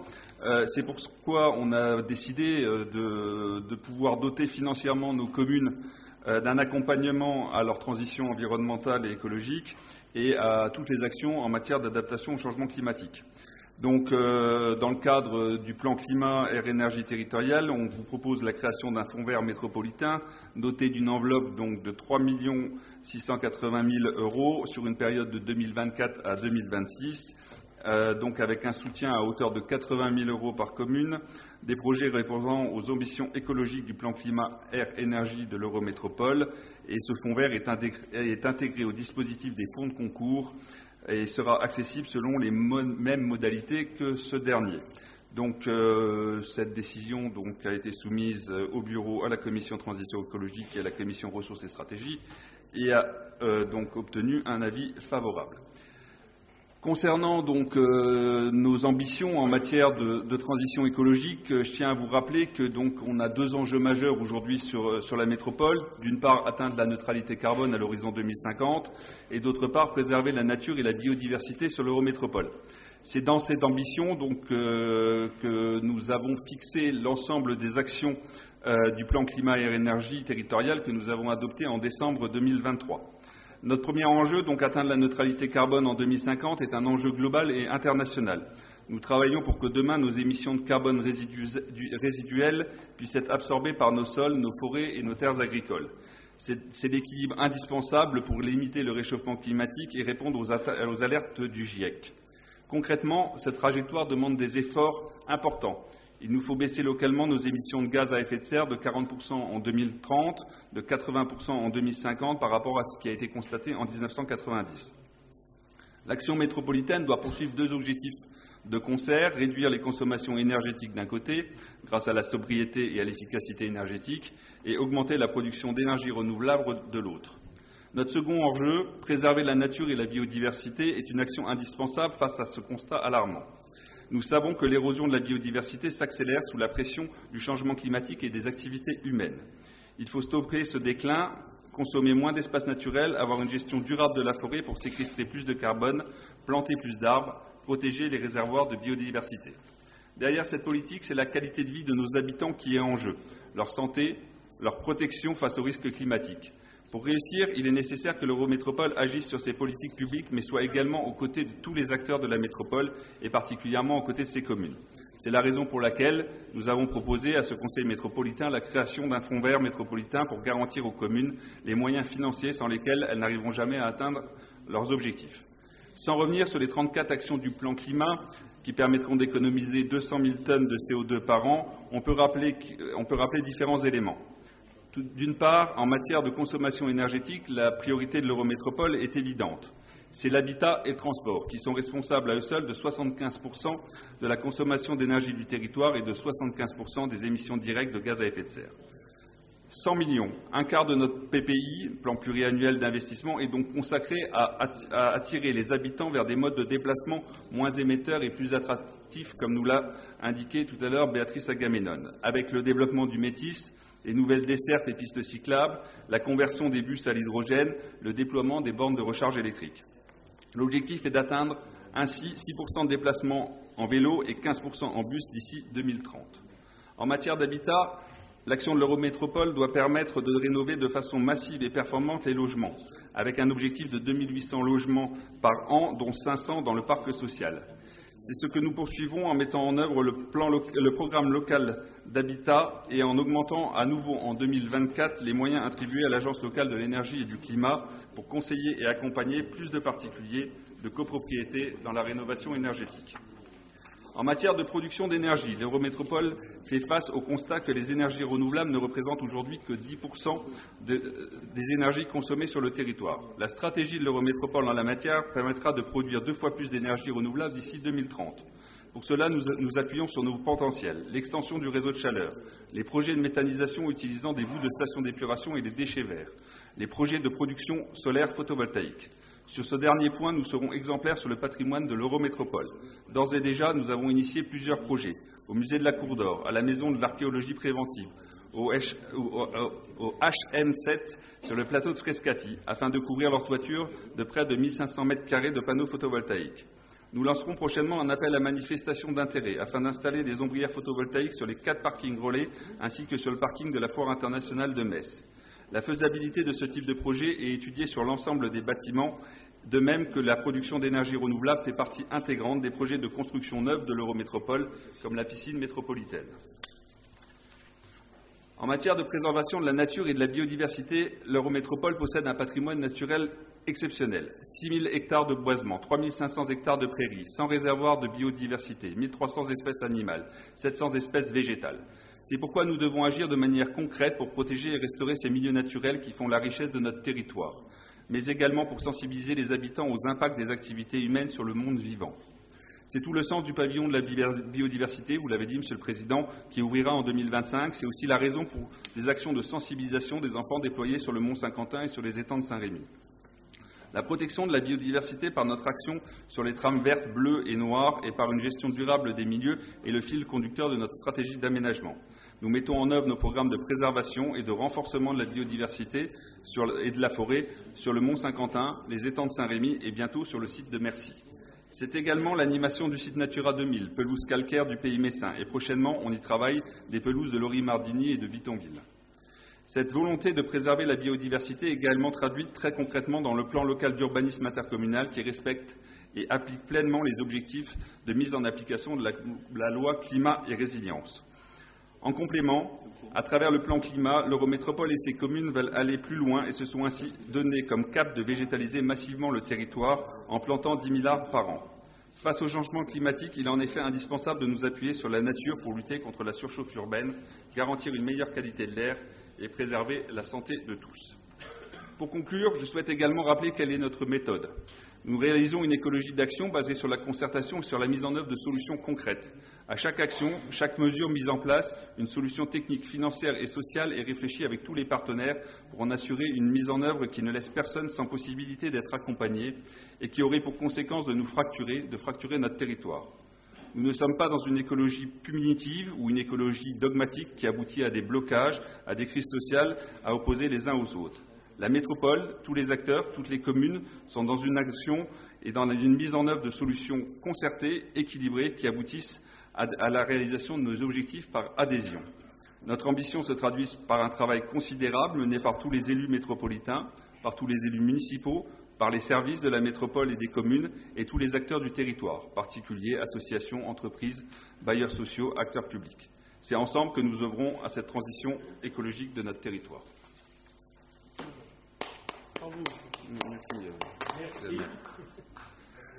Merci, M. Glézard. Y a-t-il des points d'intervention? Non, bon, voilà. M. Larocque, vous nous expliquez. Monsieur Roch, vous n'allez pas nous expliquer à nouveau que vous disiez comment nous faisons le minimum nécessaire. Voilà. Que vous appelez en matière de transition écologique. J'aurais vu que. Non, parce que, effectivement, comme vous avez écouté d'une oreille très distraite. Non, mais, effectivement, comme vous n'entendez pas ce que vous dites, et d'ailleurs, vous êtes même absenté une partie du propos de M. Glézard, ce qui vous permettra d'ailleurs, à la prochaine séance, de nous redire que nous faisons rien en matière de transition écologique. Donc, c'est ce qu'on appelle un dialogue de sourds. C'est ce que je regrette qu'on ait souvent avec vous. C'est pas ce qui permet les débats les plus constructifs, mais enfin, c'est ainsi.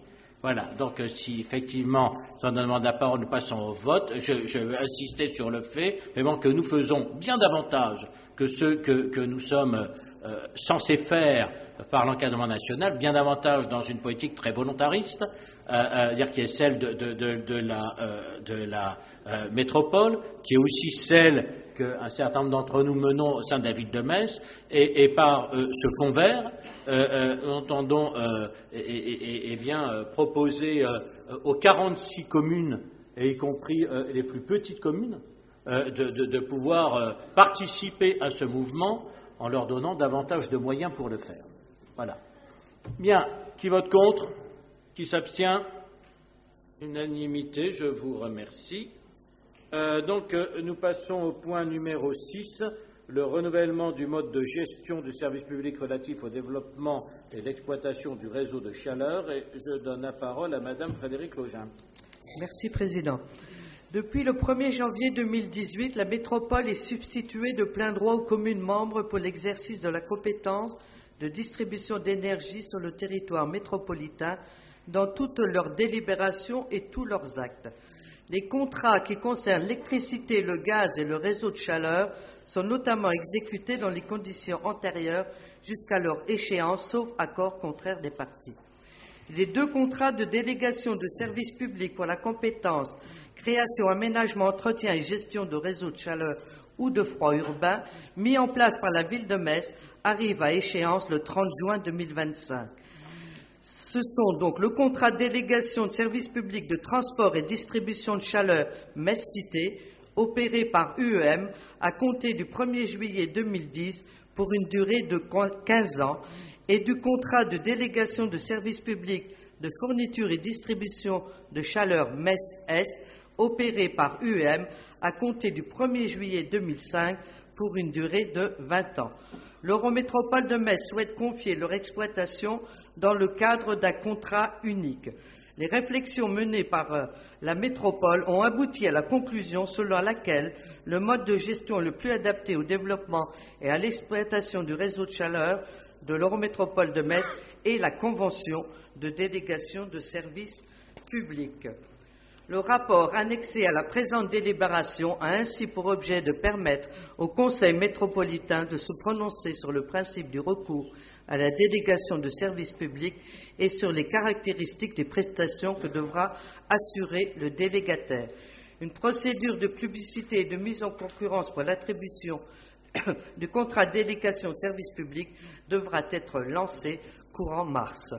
La commission consultative des services publics locaux doit être consultée pour avis préalablement à la décision du Conseil métropolitain sur le projet de délégation de services publics pour le développement et l'exploitation du réseau de chaleur de l'Eurométropole de Metz.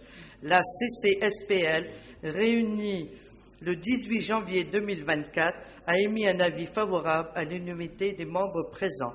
Commission consultée, commission eau et énergie, bureau. La motion est en conséquence. Bien. Qui demande la parole? Personne. Qui vote contre? Ah, pardon. Patrick Grivel. Oui, voilà. Juste une petite question, en fait, une précision. Je voudrais savoir si ce mode de gestion de services publics s'ouvre également à toutes les communes. Expliquer, la commune de la Connexie a un projet urbain individuel. Et je voudrais savoir aujourd'hui, les demandes que j'ai faites auprès de lui me disent que je ne peux pas adhérer. On ne peut pas, il faudrait que je fasse un appel d'offres, puisque nous ne faisons pas partie, enfin les communes ne sont pas adhérentes au marché de la métropole. Alors, ma question est simple, je voudrais savoir si toutes les communes peuvent être rattachées à un futur projet ou faire partie de cette délégation de services publics. C'est-à-dire qu'on n'aurait pas besoin de faire un appel d'offres de mise en concurrence. Alors le périmètre n'est pas encore déterminé, mais il doit bien sûr l'être très prochainement. Donc effectivement, il faut se manifester, quoi. Tout à fait. Le périmètre ne concerne pas forcément la totalité du territoire. Aujourd'hui, c'est 10 communes. On a 10 communes, mais il peut être étendu. Bien. Qui vote contre? Oui, pardon. Walter Kurzmann. En raison d'un conflit d'intérêts, je ne prendrai pas part au vote. D'accord.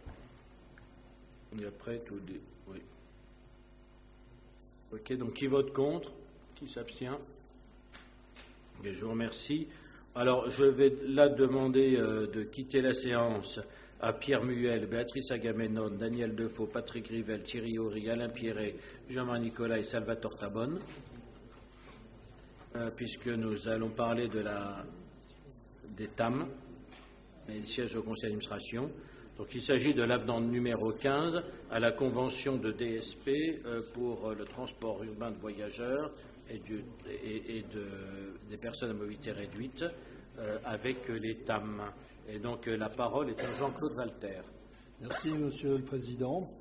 Alors, cet avenant numéro 15 a pour objectif principal de prolonger le contrat de délégation de service public relatif au transport urbain d'une année supplémentaire, c'est-à-dire jusqu'à fin 2025, et de définir les modalités financières du contrat pour l'année 2025, c'est-à-dire le compte d'exploitation prévisionnel du délégataire, les objectifs de validation et le montant de l'assistance technique Keolis. Cet avenant permet également de planifier la réorganisation du réseau LEMET souhaité par l'Eurométropole de Metz à compter de la rentrée de septembre 2024, ce qui vous a été partiellement dévoilé par Béatrice tout à l'heure. Et enfin, cet avenant permet de créer un terme C6 afin que la métropole puisse rembourser à son délégataire, à l'euro, les coûts de location de 10 bus supplémentaires déployés sur le réseau pendant la phase travaux du Métis C, c'est-à-dire du 1er janvier 2023 au 31 mai 2024. Alors, le Conseil est invité à autoriser Monsieur le Président ou son représentant à finaliser et à signer l'avenant numéro 15 à la convention d'exploitation liant l'Eurométropole de Metz à la SAEML TAM. Les commissions consultées mobilité, infrastructure, voirie, commission ressources et stratégie, ainsi que le bureau. Voilà, et la motion est en conséquence. Merci. Donc, oui, Monsieur Roch et Madame Grolet. Ouais, Monsieur Roch.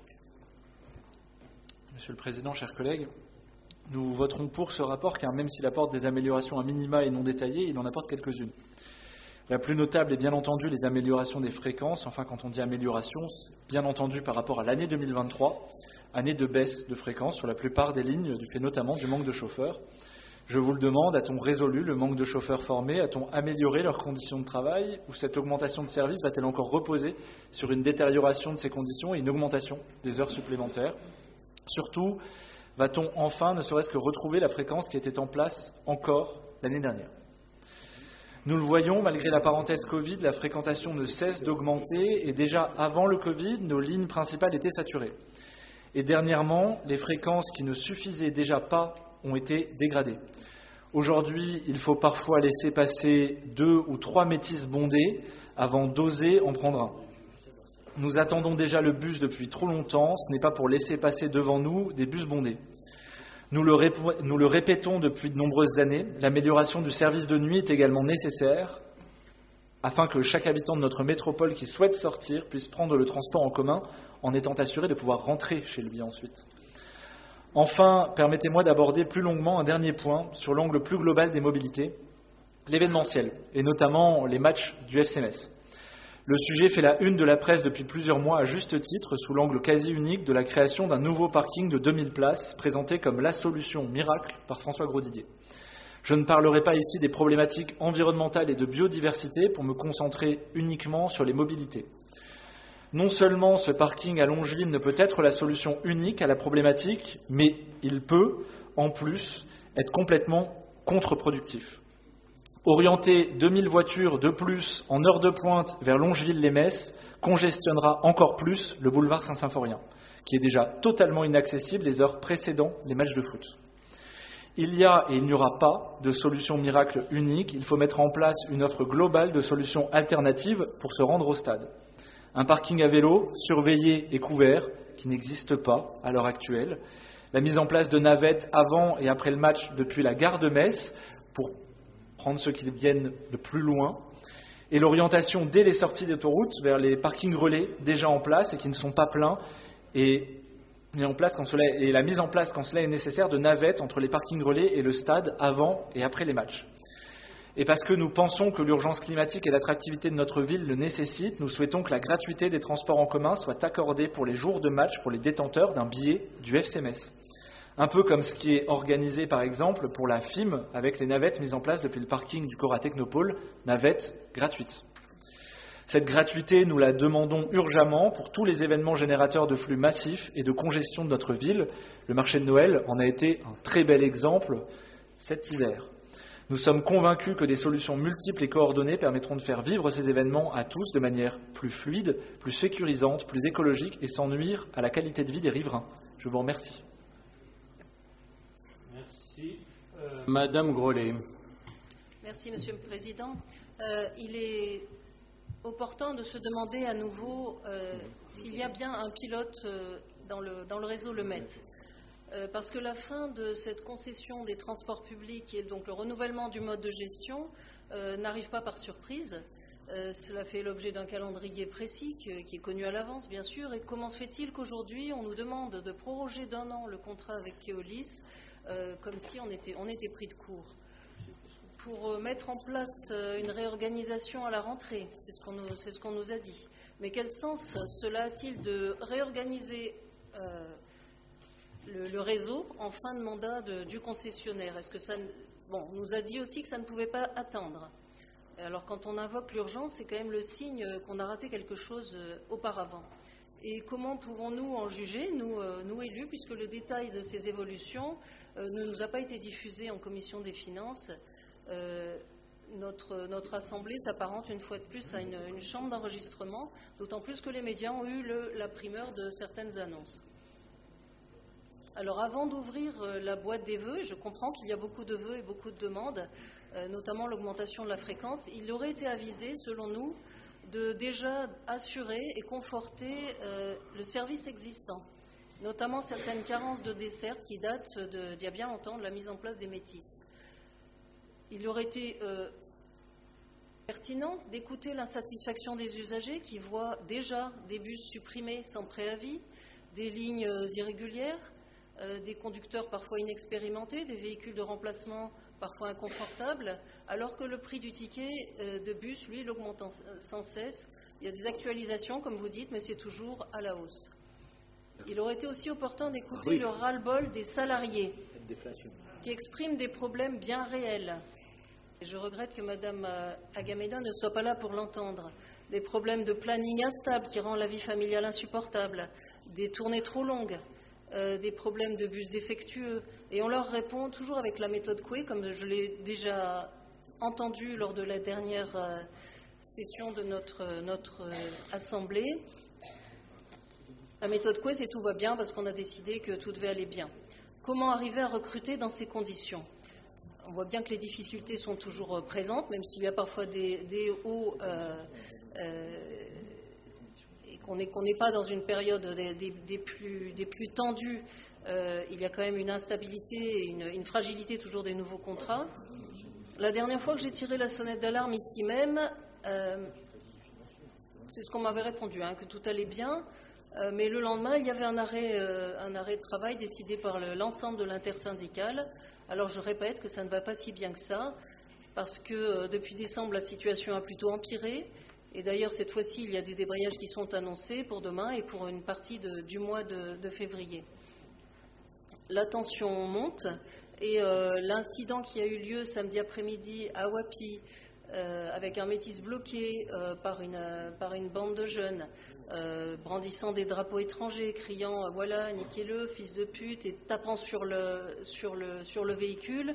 Ce genre d'incident, dont on ne parle pas, montre que la coupe est pleine, que ce stress qui vient s'ajouter à des conditions de travail usantes, demandez à ceux qui travaillent, vous aurez peut-être les informations que vous ne semblez ne pas connaître. Les conditions de travail, je termine, qui sont habituellement déjà usantes, c'est inacceptable. Et il est temps de regarder la réalité en face. Alors, je vais dire d'abord, Monsieur Roch, vous êtes toujours dans la caricature.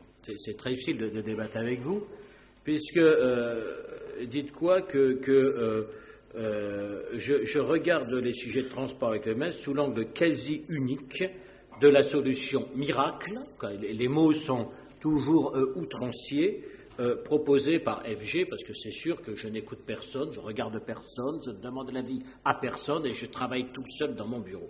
Vous n'êtes pas obligé, même pour faire des propositions qui peuvent être intelligentes, de vouloir systématiquement caricaturer la position de l'autre. D'ailleurs, les positions que vous me faites, je ne vous ai pas attendu. Je ne vous ai pas attendu parce que pour moi, un parking de 2000 places de plus à Longeville ou de 1500 n'est certainement pas la solution unique. C'est même tout le contraire. Vous pouvez donc demander au TAM et au FCMS de s'entendre sur une formule du billet de TAM intégré dans le ticket d'entrée au stade. Figurez-vous que j'ai déjà passé la commande. Voilà. Et en disant qu'ils s'accordent entre eux ou que la métropole participe, mais vous n'avez pas besoin de me le suggérer, la commande est déjà passée. Qu'à partir de là, nous n'avons pas, et je n'étais pas vice-président au transport de notre intercommunalité, c'était M. Gros puis Mme Isler-Béguin. Figurez-vous, je ne sais pas quelle raison, on n'a jamais finalement pris en compte la donnée Stade Saint-Symphorien dans le réseau de dans notre plan de déplacement urbain. C'est juste l'endroit où sont concentrés à un instant T le plus grand nombre de personnes sur l'ensemble de la métropole. Voilà, puisque alors on est maintenant à 28 000, on était un peu moins, mais il n'y a pas beaucoup d'endroits où on a plus de 20 000 personnes subitement au même endroit qui arrivent et qui partent en même temps. Bon, donc prédécesseur à ces fonctions aurait peut-être pu y penser un peu. Bon, donc et vous venez nous en faire le reproche. Alors il y a le métis qui arrive pas loin et qui effectivement arrive place Mauduit. Place Mauduit au FCMS, bon, c'est pas juste à côté, mais c'est moins de 10 minutes à pied. Je crois que c'est 8 minutes. Je l'ai fait en 7 minutes. Je marchais peut-être un peu vite, mais souvent, on stationne beaucoup plus loin pour y aller. Donc, nous allons très fortement encourager le plus grand nombre de supporters, de spectateurs, à utiliser les parkings relais et le métis quand ils sont à l'extérieur de la métropole, à utiliser les transports en commun. Il n'empêche pas que ça ne répond pas à la totalité de la demande. Et même d'ailleurs, nos parkings relais seraient d'une capacité totalement insuffisante pour pouvoir prendre tout le monde les jours de match si tout d'un coup, eh bien, on avait un très massif changement d'attitude. Donc, le parking relais, il va falloir qu'on les multiplie, qu'on ait plusieurs portes d'entrée. Et on a un problème de stationnement anarchique qui a toujours été. C'est pas puisque vous avez tendance à absolument tout personnaliser.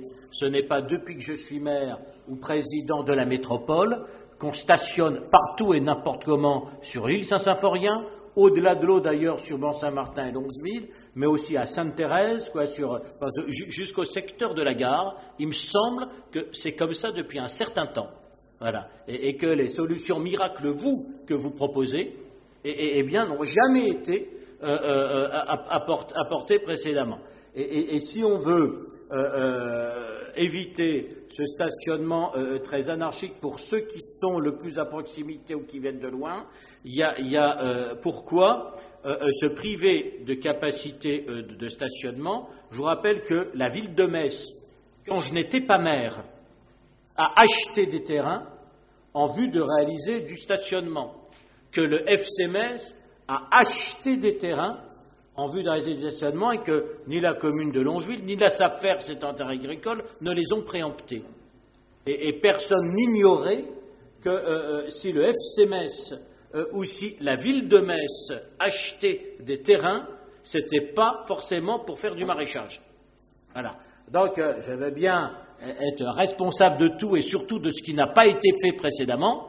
C'est-à-dire, on prend les problèmes à bras-le-corps comme ils ne l'ont jamais été et on ne prétend pas qu'il y a des solutions uniques. C'est justement tout un panel de solutions, un mix de transport qui nous permettra à assurer la desserte de ce stade, en espérant que le FC Metz se maintienne à la Ligue 1, mais en tout cas le public lui est fidèle, voilà, c'est ce que nous mettons en œuvre. Donc que vous fassiez ce type de suggestion, comme d'ailleurs effectivement pour le marché de Noël. On a, malgré le bashing qu'ont fait certains, là aussi un immense succès pour le marché de Noël, qui n'est pas encore au taquet comme Salzbourg ou Colmar, si j'en juge, on n'est pas encore à 100% d'occupation dans les hôtels, mais à 70%, on a encore de la marge. On a le marché de Noël peut-être le plus étendu et le plus aéré, même si le préfet aimerait bien qu'on le réduise et qu'on le resserre. Et on a encore Bourg-Ancienne, mais effectivement, il faut qu'on assure la desserte. Quand on a aussi plus de 20 000 personnes, on est monté jusqu'à 40 000 un soir de la fête de la Mirabelle au plan d'eau, eh bien, il faut que nous pensions aussi ces desserts. Donc, les besoins de stationnement du FC Metz ne sont pas d'ailleurs que pour le FC Metz. Ils sont à chaque fois que nous ayons des grands événements. Et là encore, nous n'opposons pas l'un à l'autre. Nous avons besoin d'améliorer les capacités de stationnement au moins occasionnel, ne serait-ce que pour éviter des stationnements sauvages et gênants, comme nous avons besoin de recourir davantage au transport en commun et au transport doux. Effectivement, là encore, nous avons déjà rappelé au FC Metz la nécessité d'avoir un parking vélo. Donc là aussi, nous ne vous avons pas attendu, et je suis d'accord avec vous pour dire que c'est un panel de solutions qu'il faut mettre en œuvre, mais ne m'accusez pas, c'est stupide. De penser qu'il y a un remède miracle et que c'est la solution unique. Ce n'est jamais ce que j'ai dit et ce n'est jamais ce que j'ai pensé. Sur ce, je regrette que vous ayez fait autant de cavaliers parce qu'on n'a pas pu avoir ce débat en présence notamment des élus, je pense à Béatrice Agamemnon et aux autres, qui sont en charge de la mobilité, puisqu'ils étaient obligés de sortir, puisque ces élus sortent de ce dossier, sont aussi ceux qui siègent au conseil d'administration des TAM. Nous passons au vote. Qui vote contre? Pardon? Ah oui, on pourrait dire aussi, les salaires ont été augmentés et les conditions de travail sont bien meilleures qu'au Luxembourg, même si nos salaires ne seront jamais au niveau du Luxembourg. Sauf à ce que nous réduisions le montant des charges dans notre pays des 2 tiers. Voilà. Que je peux regretter d'ailleurs que la proposition de la direction n'ait pas été acceptée. Elle était de 4,5% d'augmentation, supérieure à l'inflation, et à défaut d'accord, c'est 3% qui ont été appliqués. J'espère que ce sera rattrapable d'ailleurs, le dialogue se fera, mais qu'il y a une... voilà. Qui vote contre? Qui s'abstient? Alors, 2 abstentions. Je vous remercie. C'est adopté à l'unanimité moins 2 abstentions, et nos collègues peuvent rentrer. Et nous passons au point numéro 8, la convocation de la commission consultative des services publics locaux dans le cadre du renouvellement de la DSP du Centre des congrès de Metz Métropole. Et la parole est à M. Pelletier. Merci, Président. Chers collègues, par un contrat signé le 28 décembre 2012 Metz Métropole a confié à la société G-Events l'exploitation du centre des congrès pour une durée de 10 ans. Cet équipement a vocation à accueillir divers congrès et manifestations. Le contrat prévoyait une durée initiale de 10 ans, mais avec une période minimale de 6 ans d'exploitation du futur centre des congrès. Avec une ouverture du centre Metz-Congrès Robert Schuman en 2018, ce contrat arrive ainsi à échéance au 31 décembre 2024. L'éventuel renouvellement d'un contrat de type concessif portant sur l'exploitation du centre des congrès donnera lieu à une nouvelle délibération du Conseil métropolitain sur le choix du mode de gestion de cet équipement. Le Code général des collectivités territoriales impose cependant que cette délibération soit précédée de l'avis consultatif de la Commission consultative des services publics locaux. Il appartient donc au Conseil métropolitain de convoquer la réunion de la Commission consultative des services publics locaux. La motion est en conséquence. Merci. Y a-t-il des demandes de prise de parole? Non. Qui vote contre? Qui s'abstient? Unanimité. Donc les points suivants étaient la communication des délibérations prises par le bureau sur délégation du Conseil métropolitain, puis la communication des décisions de l'exécutif. Il n'y avait pas de point divers, donc je lève la séance et je vous souhaite une bonne soirée.